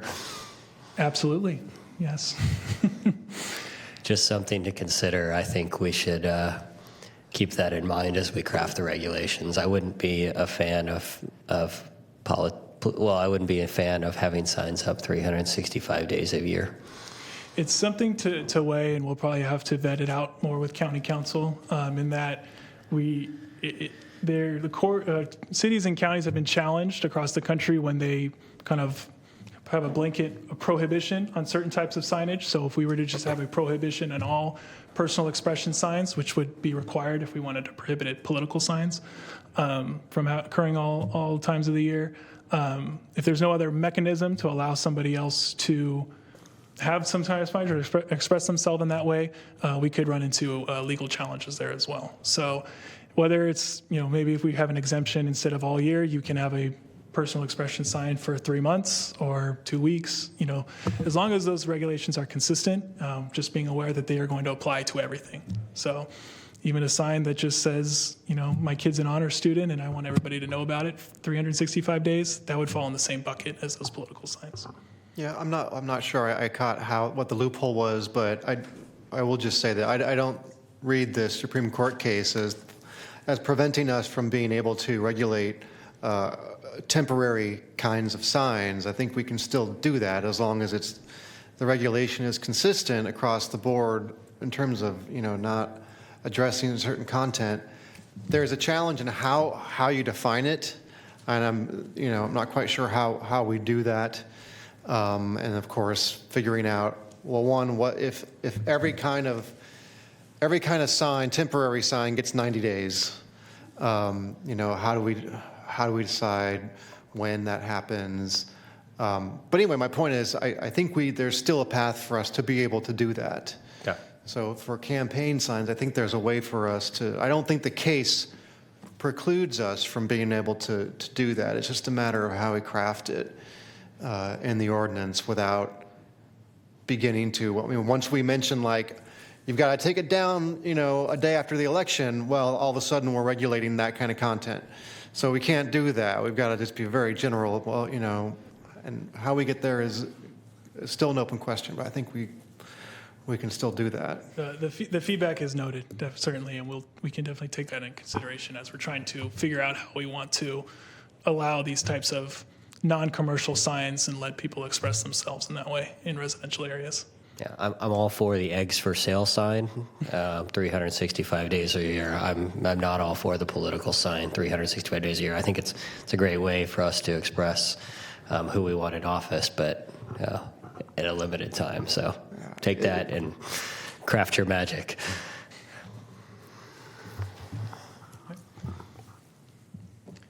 If there's no other questions, then we can conclude this item. And I just want to thank the commissioners for their time for talking about signs for about an hour now. I do appreciate it. Hope you have a good one. Thank you. Thank you. All right, that moves us on to item number 8 this evening. And so for item number 8, we have a conditional use permit, special development permit and design review located at 4626 Auburn Boulevard, approximately 342 feet from the intersection of Auburn Boulevard and Myrtle Avenue in the Carmichael Old Foothill Farms community. And the environmental document is a negative declaration. Chair Rathel, this is Jessica Brandt, and we do have the applicant on, I believe, the phone. They are requesting a continuance in order to get some amended exhibits prepared for the Commission's consideration. The CPAC chair who was representing the CPAC for the appeal is not here tonight, but we do have some members of the public that are here that I believe have submitted some public comment requests. Okay. So is the applicant wanting to address the commission this evening? I believe so, yes. Let me open up his. Hello, Mr. Cook. I've unmuted your mic. If you could proceed with your comment. Good evening. Can you hear me? Yes, we can hear you. Go ahead, please. Excellent. Yes, we have meetings scheduled with county planning executive staff this week that is affecting the engineering related to this site. So we were wanting a continuance to finish those meetings and prepare what we need based on meeting with the county. Thank you. And are we looking to continue to a date certain or undefined? I'll look to staff for that. We were actually hoping to hear from the applicant if they have the ability to say whether they would like a date certain or if they would like us to drop the item. I'm not. Give me 10 business days. That will give me time to meet with Todd Smith and the rest of the group and find out what the action items are resulting from our meeting. I will say that as far as scheduling goes, around the holidays here, we're getting a little thin on meetings, and we are past when materials would need to be into management for the December 11th hearing, although we might have a few days before the final materials are due to administration to process. But I think to be safe, if we would like a date certain, we would probably want to go with January 8th, 2024. I'm fine with that. Thank you.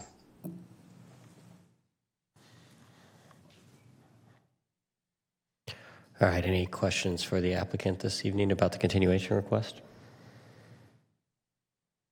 All right, I'm going to go ahead and open up public comment. We're going to take public comment this evening. First up, I have Regina Wood. And then on deck, I have Lou Taloni.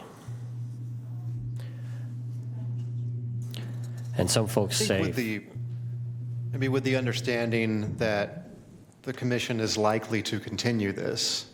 I mean, everyone, public comment, the public has a right to comment, even though you're probably going to continue, but they have a right still. But just so they know that there's going to be an actual substantive hearing on this on January 8th. Would that be a decision at that time? Yeah, that will be the appeal hearing. The hearing will commence. Now, whether there's a decision that night, maybe it could be continued again for any number of reasons. But that's when it looks like that's what the commission's going to do, is continue the hearing to start that date. So we seem to be repeating ourselves again. Yeah, you would be. Well, we have 151 homes, so maybe we'll get more representation so that you know how serious we are against this T-Mobile.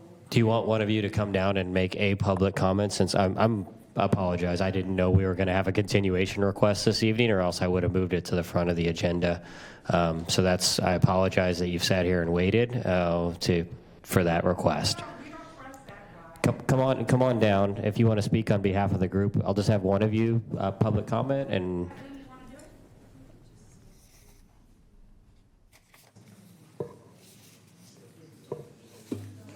you're all Right, so sat here. none of so what you're you all just welcome said is on the record, because you've got to be speaking into the microphone. So if you want to make that statement, come on down and make it. Thank you. You have to be sworn in. Yes. I believe in God, so. Thank you. And so you kind of caught me off guard here. So you're going to make your public comment. Do you swear to tell the truth? So help you God. If you do not swear, do you so affirm? I affirm. Okay, if you could please state your name for the record and make the statement, I have been sworn. I've been sworn, and my name is Dolly Kivetto. Thank you. Please proceed. Lived in River College Square for over 30 years. There is 151 half plexes in our community. The cell tower is right outside our playground for the kids, 2 swimming pools, tennis courts, pickleball, and lit basketball courts. There's over 60 children that live in our community, and they use the park and the pools with a key that only the residents have. You, by approving this cell tower, which is 20 feet higher than standard, there's 3 variances that they did that make it unstandard. That is going to allow those children to have that cell tower stuff. They don't put cell towers around schools anymore or parks. If you look, cell towers are not around. We, from River College Square, want it to be unapproved, denied. And think of your children, your grandchildren. Would you want them to look at an 85-foot cell tower right outside of their playground? So we'll be back. And we hope you really think about it over the holidays when your kids are playing, your grandkids are playing, and think about it. Okay? Thank you. Thank you, Ms. Corrado. Excuse me, I was under the impression you were going to have a vote for the continuance. Were we misled? If you want to address the commission, I have to have you come down and speak on the microphone. I'm happy to give you 2 minutes, or if you're speaking on behalf of a group, 5 minutes, because I definitely want to give you the time to be heard this evening. If they're going to vote, they're going to vote, yeah. We are going to call for a vote for a continuance after this, but it really is open on which way the commission, they can take action on the item too if they want this evening.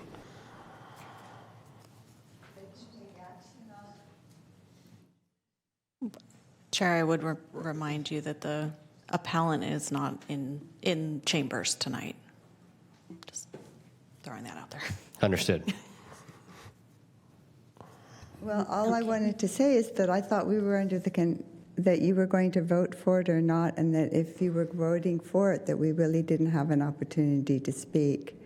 So I'm a little confused. That's what we were told. Is that the procedure, or? So the applicant has the appellant. So this is confusing. The applicant for the project is Yes. requesting a continuance. Yes. The Carmichael CPAC is the appellant who requested this hearing.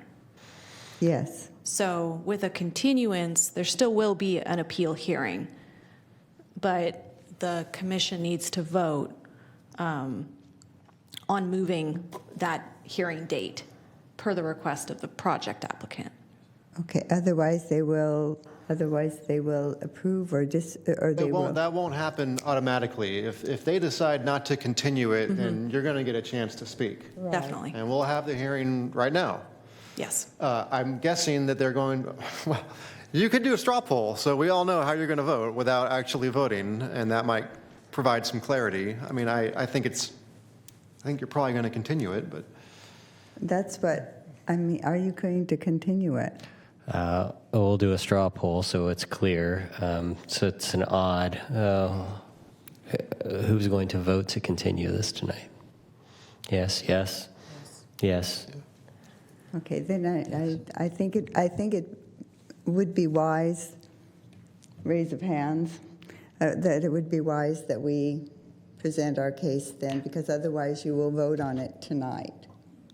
They're not going to vote on it. You won't vote on it at all. No. You're all tired. We're all ready to go home. So I'd be wasting your time and mine, other than the fact that, with the other lady also, this has just been a really interesting journey. We'll be back in And January. history is made by those who show up. So, okay. Thank you very much. Thank you. There's a hand. That's okay? All right. Okay. Thank you. All right, do we have any online comments tonight? We do not. Okay. And Looking around, since you all have waited here, I want to give you the opportunity. Is there anyone else that wants to address the commission that's in chambers this evening on this item?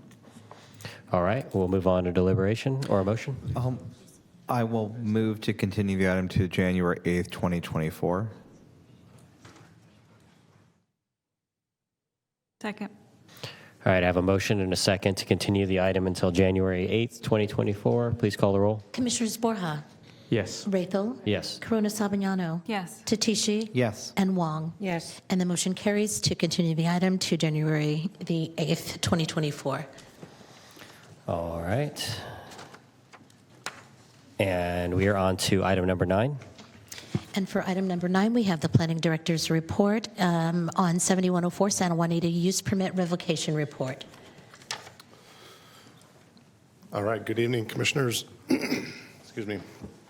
Todd Smith, your planning director here, reporting back on the activities at 7104 Santa Juanita.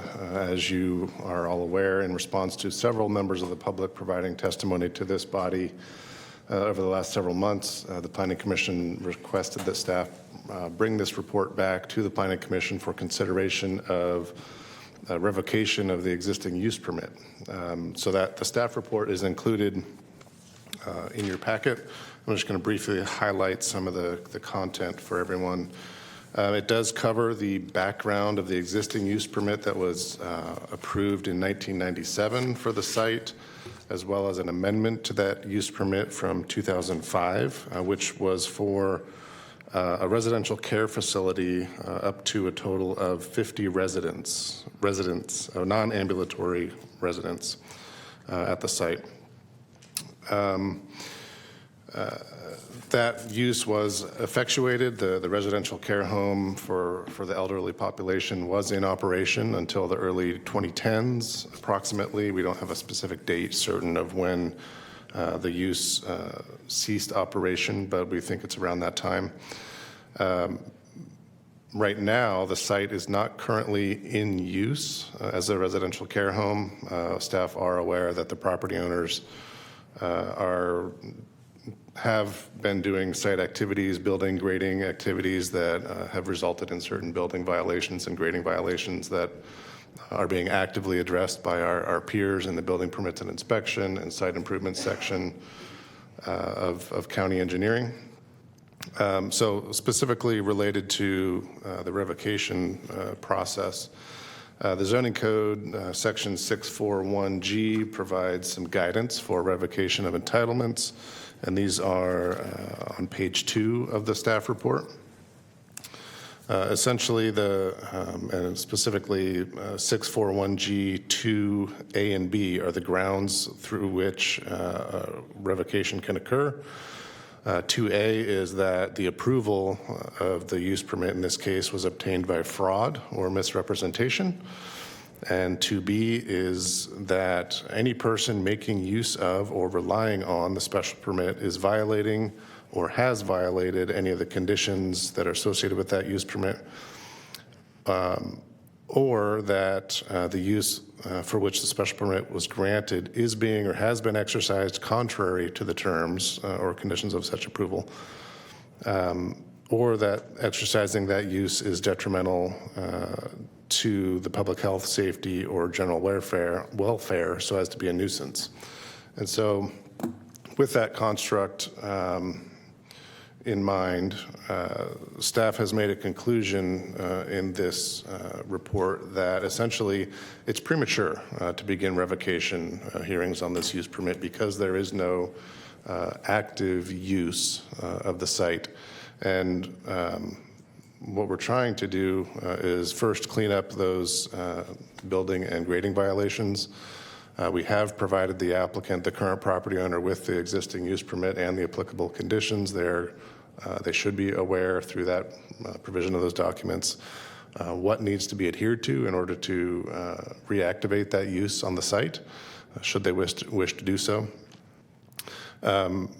They have communicated to us as staff their intent to remedy those violations and comply with the use permit should they wish to operate that residential care home on the site.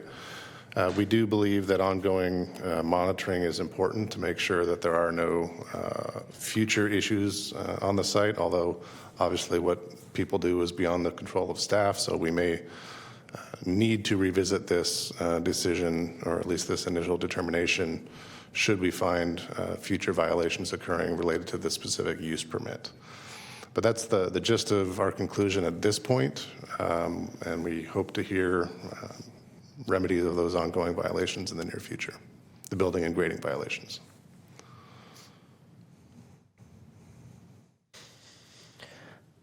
I guess my first concern is that this use hasn't been in effect, or the property hasn't been being used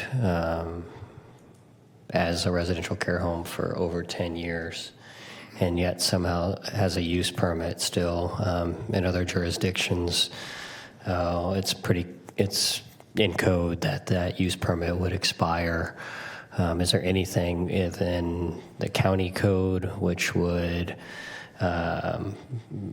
cause a use permit to expire or lapse if not in use? Not after it's been effectuated. There's always a condition, and it's specified in the county code and zoning code that there's an initial 36-month period through which an applicant has to perfect the use, basically issue a building permit that's consistent with the allowed use that's authorized under the use permit. Once they do that, there aren't any provisions in the county code like we've seen in other jurisdictions that if the use ceases to exist for a certain amount of time, it lapses and it is no longer valid. We don't have that right now. And do you guys run into issues with that? Because I would think, I'm just thinking of examples. Well, this is obviously one of them, but this may not be even the worst of examples. I'm thinking of neighbors move in and something's not in operation, but there is some, grandfathered in use permit that's been sitting on a property for 10, 20, 100 years, could be, right? And somebody brings back some, blacksmithing shop or rendering plant, like it could be, right? We don't know what that holds, and to just say that a use permit runs with the land in perpetuity, even if it's not being used, seems like it could cause some challenges. It could. That's definitely true. Do we have any of those issues that we've experienced? I think we have over the years, definitely. I guess it would be my preference to look at something that is I hate to initiate another zoning code amendment that would be handled in late 2026 or early 2027. But to me, I would think use permits, if they're not in use, should lapse. And I'm just curious to hear what other commissioners, I kind of looked into this because I was under the assumption that the county code would be similar to other municipalities where I've been a planning commissioner, and I was surprised to find that this was not in place in county code.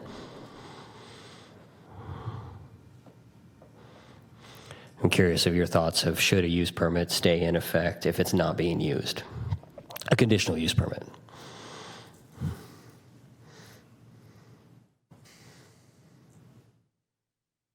It's a little bit of a conundrum there, but I think for this specific case, there may be other methods for us to incite enforcement, whether it's through planning or building permit or even state health licensing. I think we all hopefully understand that the community has provided feedback that there may or may not be a bad actor that's in place in that location. And there's been very many meetings where the community members have asked, and I believe it's public knowledge that they're also working with other enforcement agencies and the Board of Supervisors and the other offices in there. So I'm not too sure whether taking a further step would solve the case, so to speak, or if it doesn't kind of get us to the community concern that was being discussed. If that makes sense. I can appreciate the concern around just open-ended special use permits.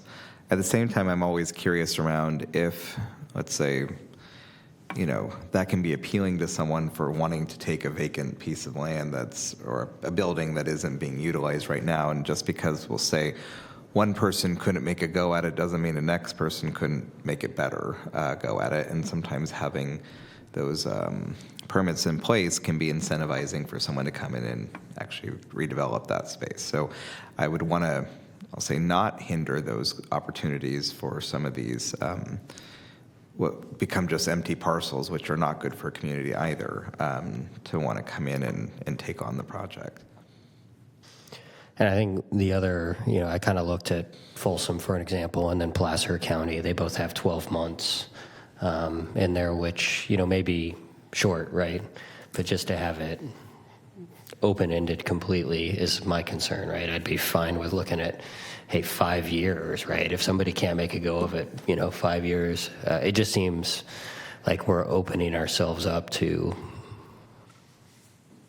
issues later on because the neighbors don't even realize that there is a conditional use permit that's running on that property. And I can bring this back separate, but I don't think we have any, this isn't really an action item this evening, right? This is just a report out, so it's really just for discussion at this point.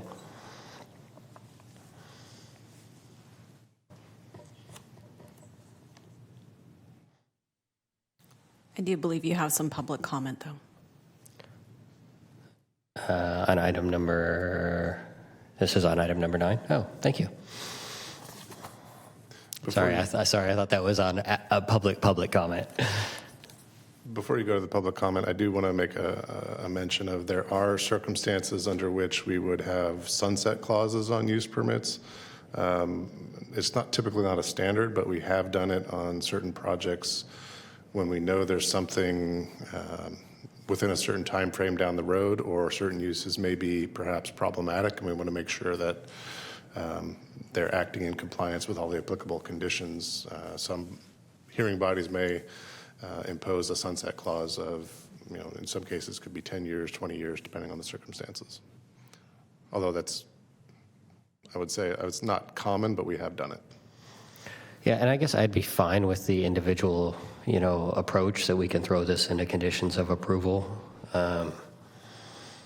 I'd be hesitant to keep approving open-ended conditional use permits, just from my own standpoint. Knowing what I know now, that gives me pause about approving an open-ended, especially if the use is, borderline in my opinion. I'm going to be like, oh, well, without, a strict end, if this were to fall out of use, then that would just give me pause. So just want to be clear about where I stand on it. I do have a couple other questions too for staff before I get to conditions or public comment.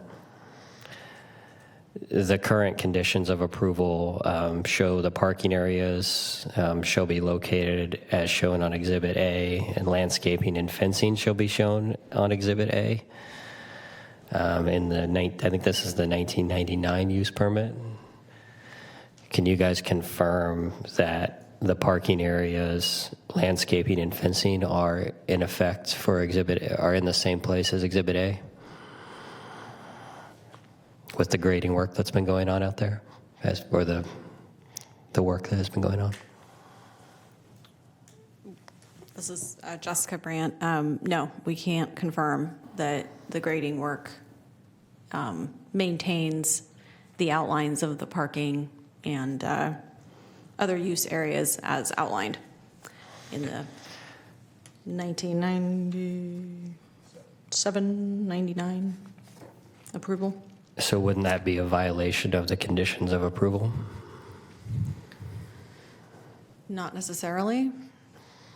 Maybe I don't understand what a condition of approval is. What I understood the approach to be from planning was that there are existing site improvement grading issues, at a minimum violations of our site improvement grading ordinances, and that those were going to be addressed, and in the process of addressing those, that would address any potential conflicts or noncompliance with the site plan, whatever site plan is still applicable, attached to the use permit. So, but in general, yeah, I mean, a site design or grading issue could potentially result in a violation of the use permit if the site plan is inconsistent with what they're doing out there. So I think we're just kind of, it's all pending right now. That's how I read the memo, was that, you know, it's not necessarily resolved yet. I guess from my standpoint, if I sit up here and approve a condition, if I approve a conditional use permit which says fencing is going to be placed as Exhibit A, and that fencing is removed or that parking area is removed without modifying the conditional use permit, then that conditional use permit is in violation. It is no longer consistent with its conditions of approval. We can argue that, but I don't see any other way around the fact that this, if the actual site plan has been modified without modifying the conditional use permit, then that's kind of black and white. I think there's perhaps some clarification on terminology, because when you're saying when the site plan has been modified, you're referring to this exhibit, presumably, as opposed to the site itself being modified as a result of the grading, et cetera. And that process that we're currently undertaking to remedy the violations, the applicant or the property owner, as Bill indicated, has to bring the site back into compliance with the approved site plan, Exhibit A. But they brought it out of compliance. Correct. Which would be a violation of their conditions of approval, right? If you bring your site out of compliance. If you're operating under this use permit, I think that's a key component here. So if someone purchased this property and they want to live in it as a single-family residential use, that's permitted by right, and these conditions don't apply to that. So there is a little bit of gray area here. So this goes back to the lapse or expiration. So I'm going to go in, I'm going to operate this as something completely different, or I'm going to go live in it as a residence for 20 years, and I'm going to leave this conditional use permit dormant, running while I live in it. Okay, that's crazy to me. I just can't possibly see how letting a conditional use permit for something run underneath while I use it as something else, and then say they're not in violation of the conditions when the conditions no longer exist. It seems like a pretty big legal stretch to me. Yeah, I don't think so. If they are using the property for whatever the underlying zone is, so if is it an RD? Ag-res, they are. Ag-res, so if they're using it for an ag-res purpose and they have a site plan which otherwise complies with county ordinances, there's not a problem because they're not purporting to even operate an assisted living facility or whatever the terminology this is. And the way our code is written, there's that 3-month period from the issuance of the permit. What is it, 3 months? Mm-hmm. 3 months, and if they don't. 3 years. 3 years. That's okay. That's kind of what I heard. 6 months. Yeah. 3 years. That's when, once they effectuate the permit, then they're good to go. After that, you're basically, the way our code is written, sure, there might be other jurisdictions that have provisions that apply to non-use, expiration through non-use or lapse through non-use. I'm pretty sure our provision is written, those 3 years run from the issuance date. That's all it says. They can come back. I think it's what's been 10 years? Has it really been that long? We believe so. Yeah. So, I'm not sure what the difference is between having the use continue there for those intervening 10 years and not. Well, other than the conditions of approval are no longer The conditions of approval apply to that use. If you're not doing that use, those conditions don't apply. You can't do some other use that's not authorized in that zone. Okay. And you can't grade without the proper grading permits once you hit a certain threshold, which is what we're working through with them right now. You can't do TI work without permits. So the interpretation is basically they cannot use this use permit right now because they're not meeting. We don't know. We don't know. We don't know. There's another wrinkle, which is, there's the use and the conditions that were authorized by the action of, I think it was the ZA. There were two separate actions. So there was the original issuance and there was a ZA amendment of some kind, I think, at some point in the history of this. Yeah. There's that, and then since then, I believe there have been changes in the zoning code that deal with the terminology of what this use is. So there's a question of, there's what on the face of the zoning code is allowed if you have, I'm just going to say assisted living facility as an example. There's what the zoning code says now, what that is. Then there's what the ZA approved in 1999. So that's another issue. And I'm not answering that question. I'm just kind of teeing that up. What is the extent of the allowable use? If they're even going to go through, I don't even know. We don't know if they're going to go through and operate this facility. Yeah, this brings us back to the whole idea of having a conditional use permit run indefinitely makes it even harder because the regulations change that they're. Okay, well, with that, I'll just want to go on record. Can anybody make available to me a pamphlet advising employees and visitors of the speed limit and stop signs and request that Oak Avenue be used as access whenever possible? Condition number 10 from the 1999 CUP conditions of approval. I don't think staff have that. Okay. Do we think that, can we request that, please? No. There is no one in operation on the site. Okay. And so because this use permit is not in use right now, there's no one that's in violation of these Totally fine, but this condition of approval isn't being met right now if they were to be in operation. So if they were to go forward and establish and use this again, Yeah, this condition would apply. this condition would apply, but it's not currently in effect, so there's no pamphlet to be made available right now. Yeah.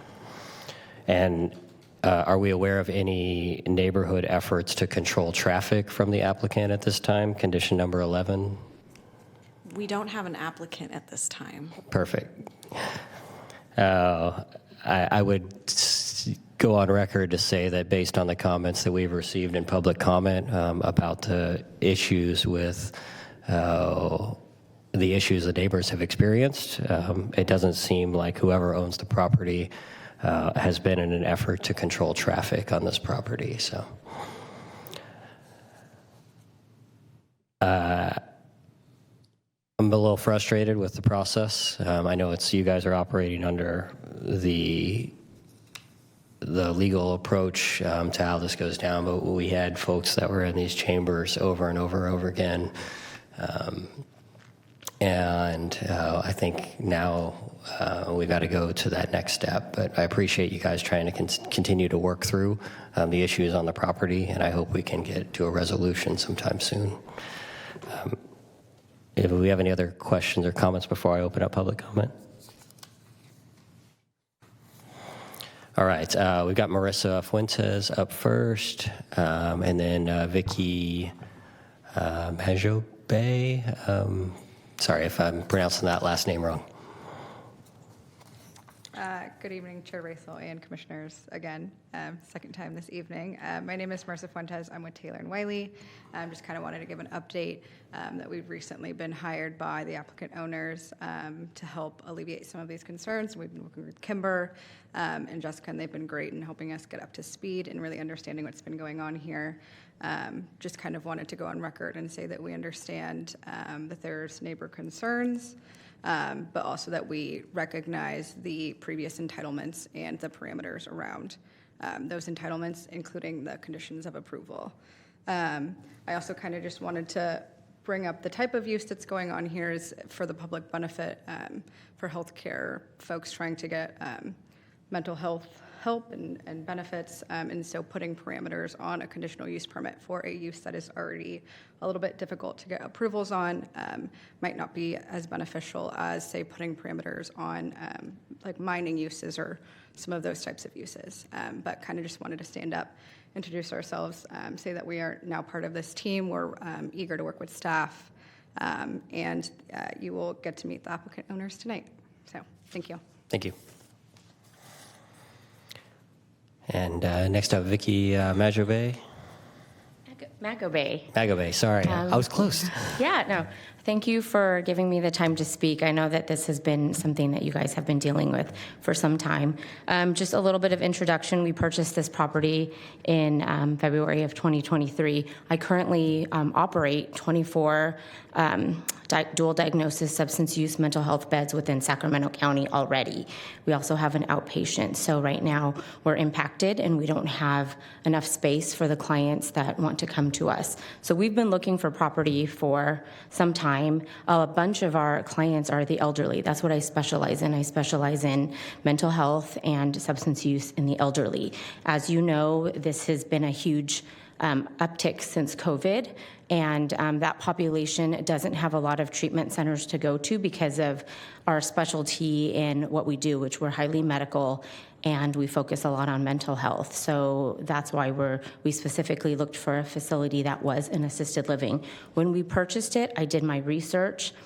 I, did a research request. I, made sure I checked off all my T's, dotted the I's, and we could do everything that we intended in this building. And so all services were, provided for the county.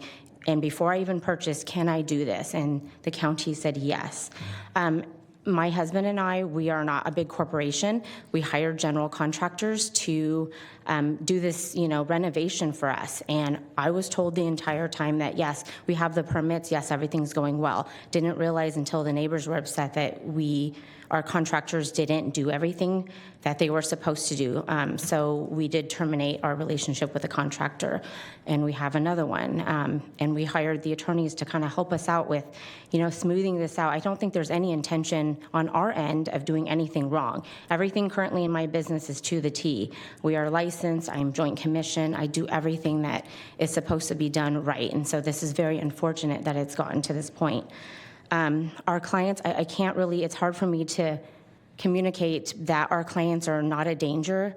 And right now, currently in our facilities, we share a fence with our current neighbors, and we have a good neighbor policy. There's no issues, and there's not an increase in crime or anything going on. So I wish I had more time, but in the 2 minutes I have, this is as much as I can say, that we're working with the county and we're doing everything that we can to, address everything that you guys want and to be part of the community and have them see us as an asset instead of an outsider coming in that's going to change how they do things. Our clients are, they're contained. They're not walking around. They're, the ones that are coming, they're motivated. They're coming because they want treatment and they want to get better and they want to stop whatever is going on in their lives and be contributing members of society. I think we all agree that we want, drunk drivers off the street, and we want, all these overdose deaths and these suicide rates all to decrease. Well, in order to do that, we have to have more bed availability and we have to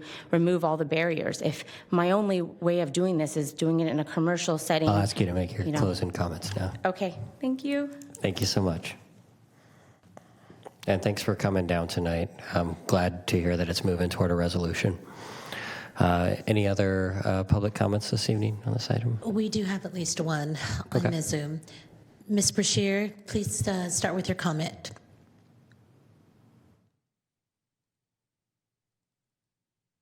You hear me? Yes, we can hear you. Go ahead, please. It came up again for unmute. So I want to make a few comments in regards to what the new owner stated, and then ask a few questions, which I've already sent in. So I don't know. I haven't met you, and the statements that you're making that you want to be a good neighbor. I'm not sure if the rest of the neighborhood feels that way based on your interactions with the neighbors so far. We know, I know that we've come to you and we all have questions about fencing, patients being able to go on the street and come back, and all these questions that we don't have answered that you have not provided us. And so our level of concern goes up when we don't have any information from you. You've owned the property since February, you've been working on it. It would have been great had you come to us and given us some information. That's my comment to you. And then when we go into the laws around and the zoning codes, I just wanted to say a couple of things, and that is that this isn't classified as a residential facility, it's a congregate care facility in the permit.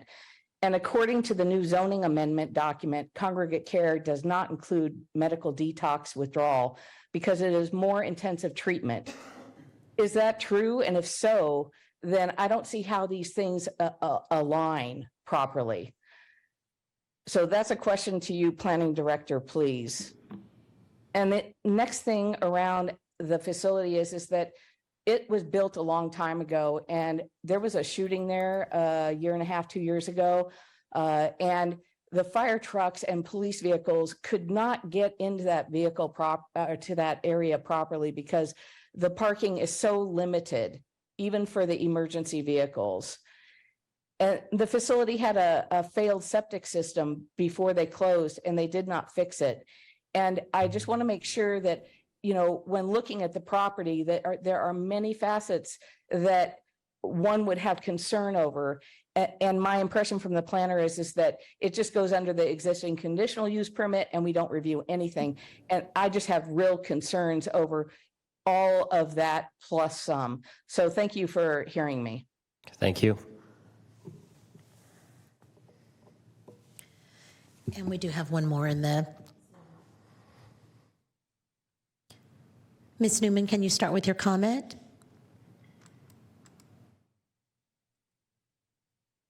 Hello, there we are.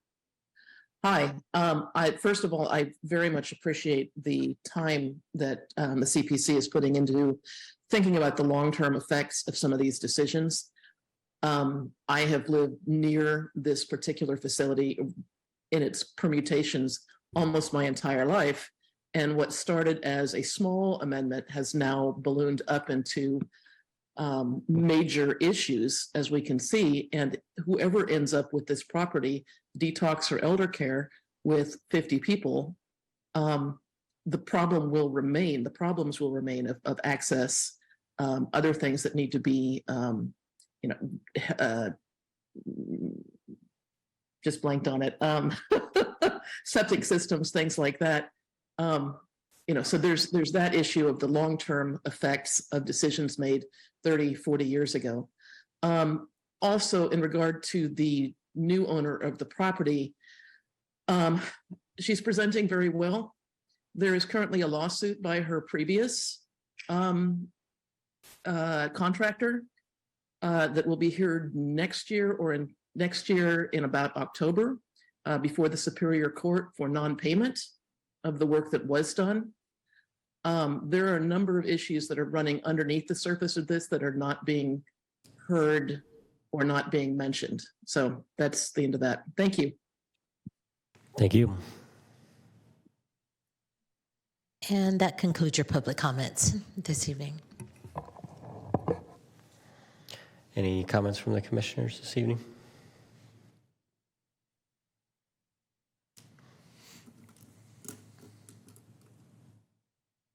Yeah, I'll close it out. I think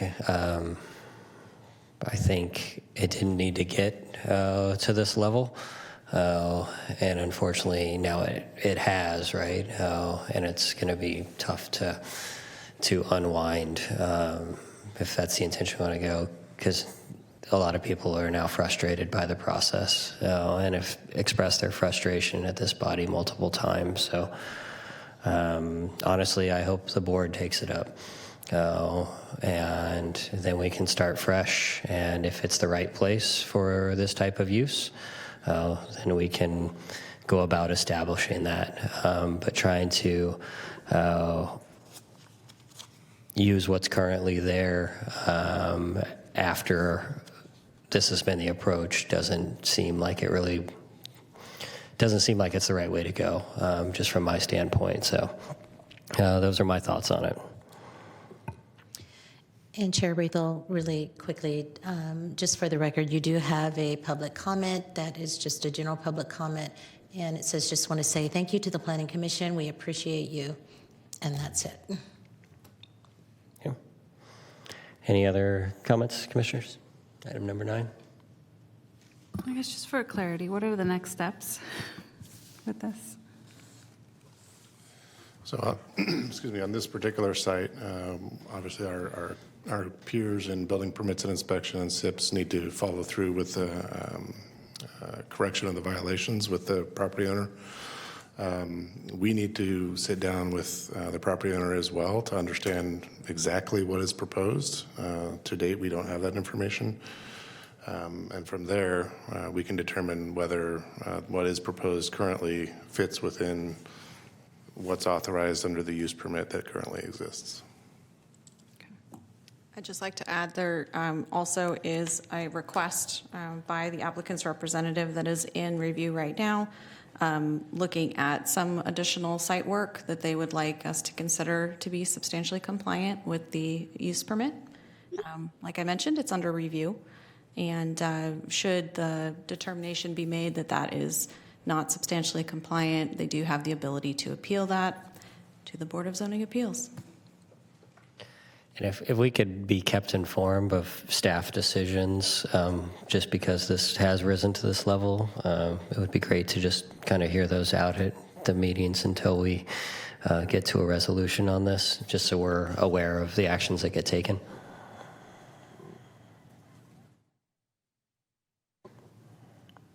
We'll move on to item number 10.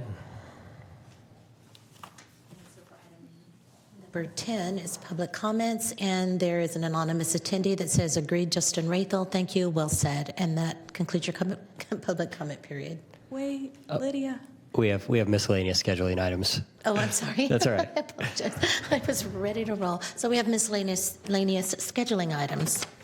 It's very important.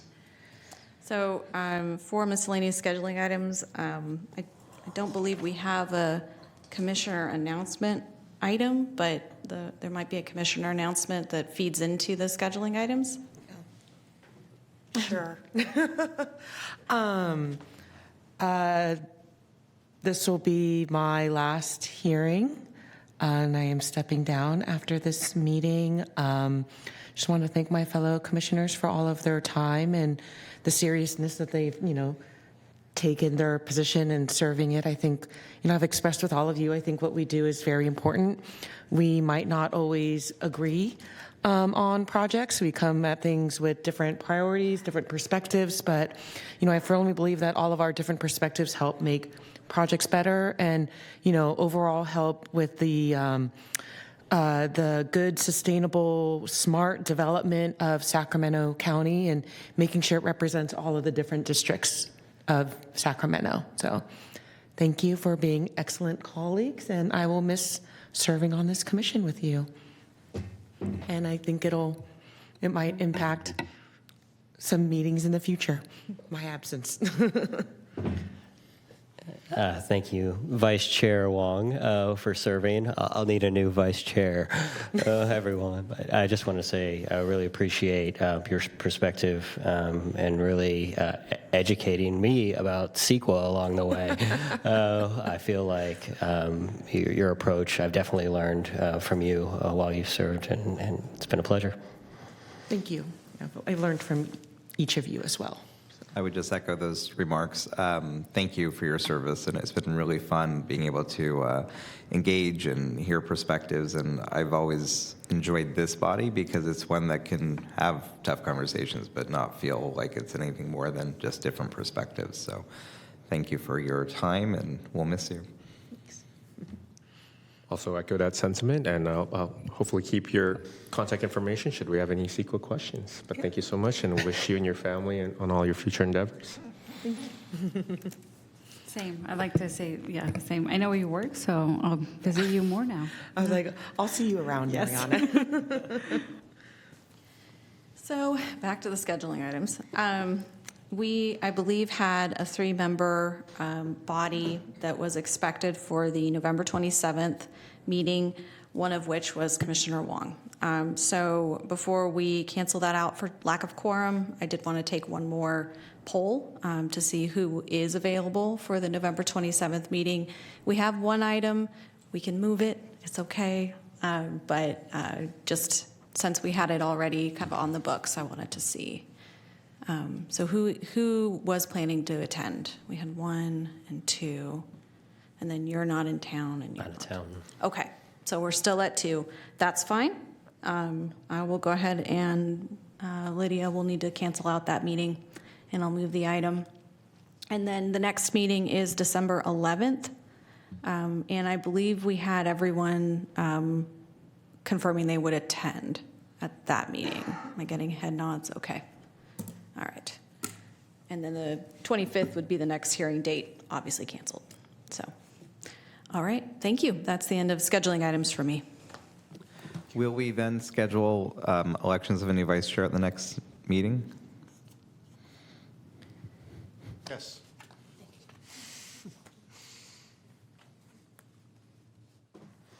All right. Public comments? And that's it. That concludes your public comments for this evening. All right. Any commissioner comments? All right. We'll go ahead and adjourn at 8:01. Thank you all. Thank you.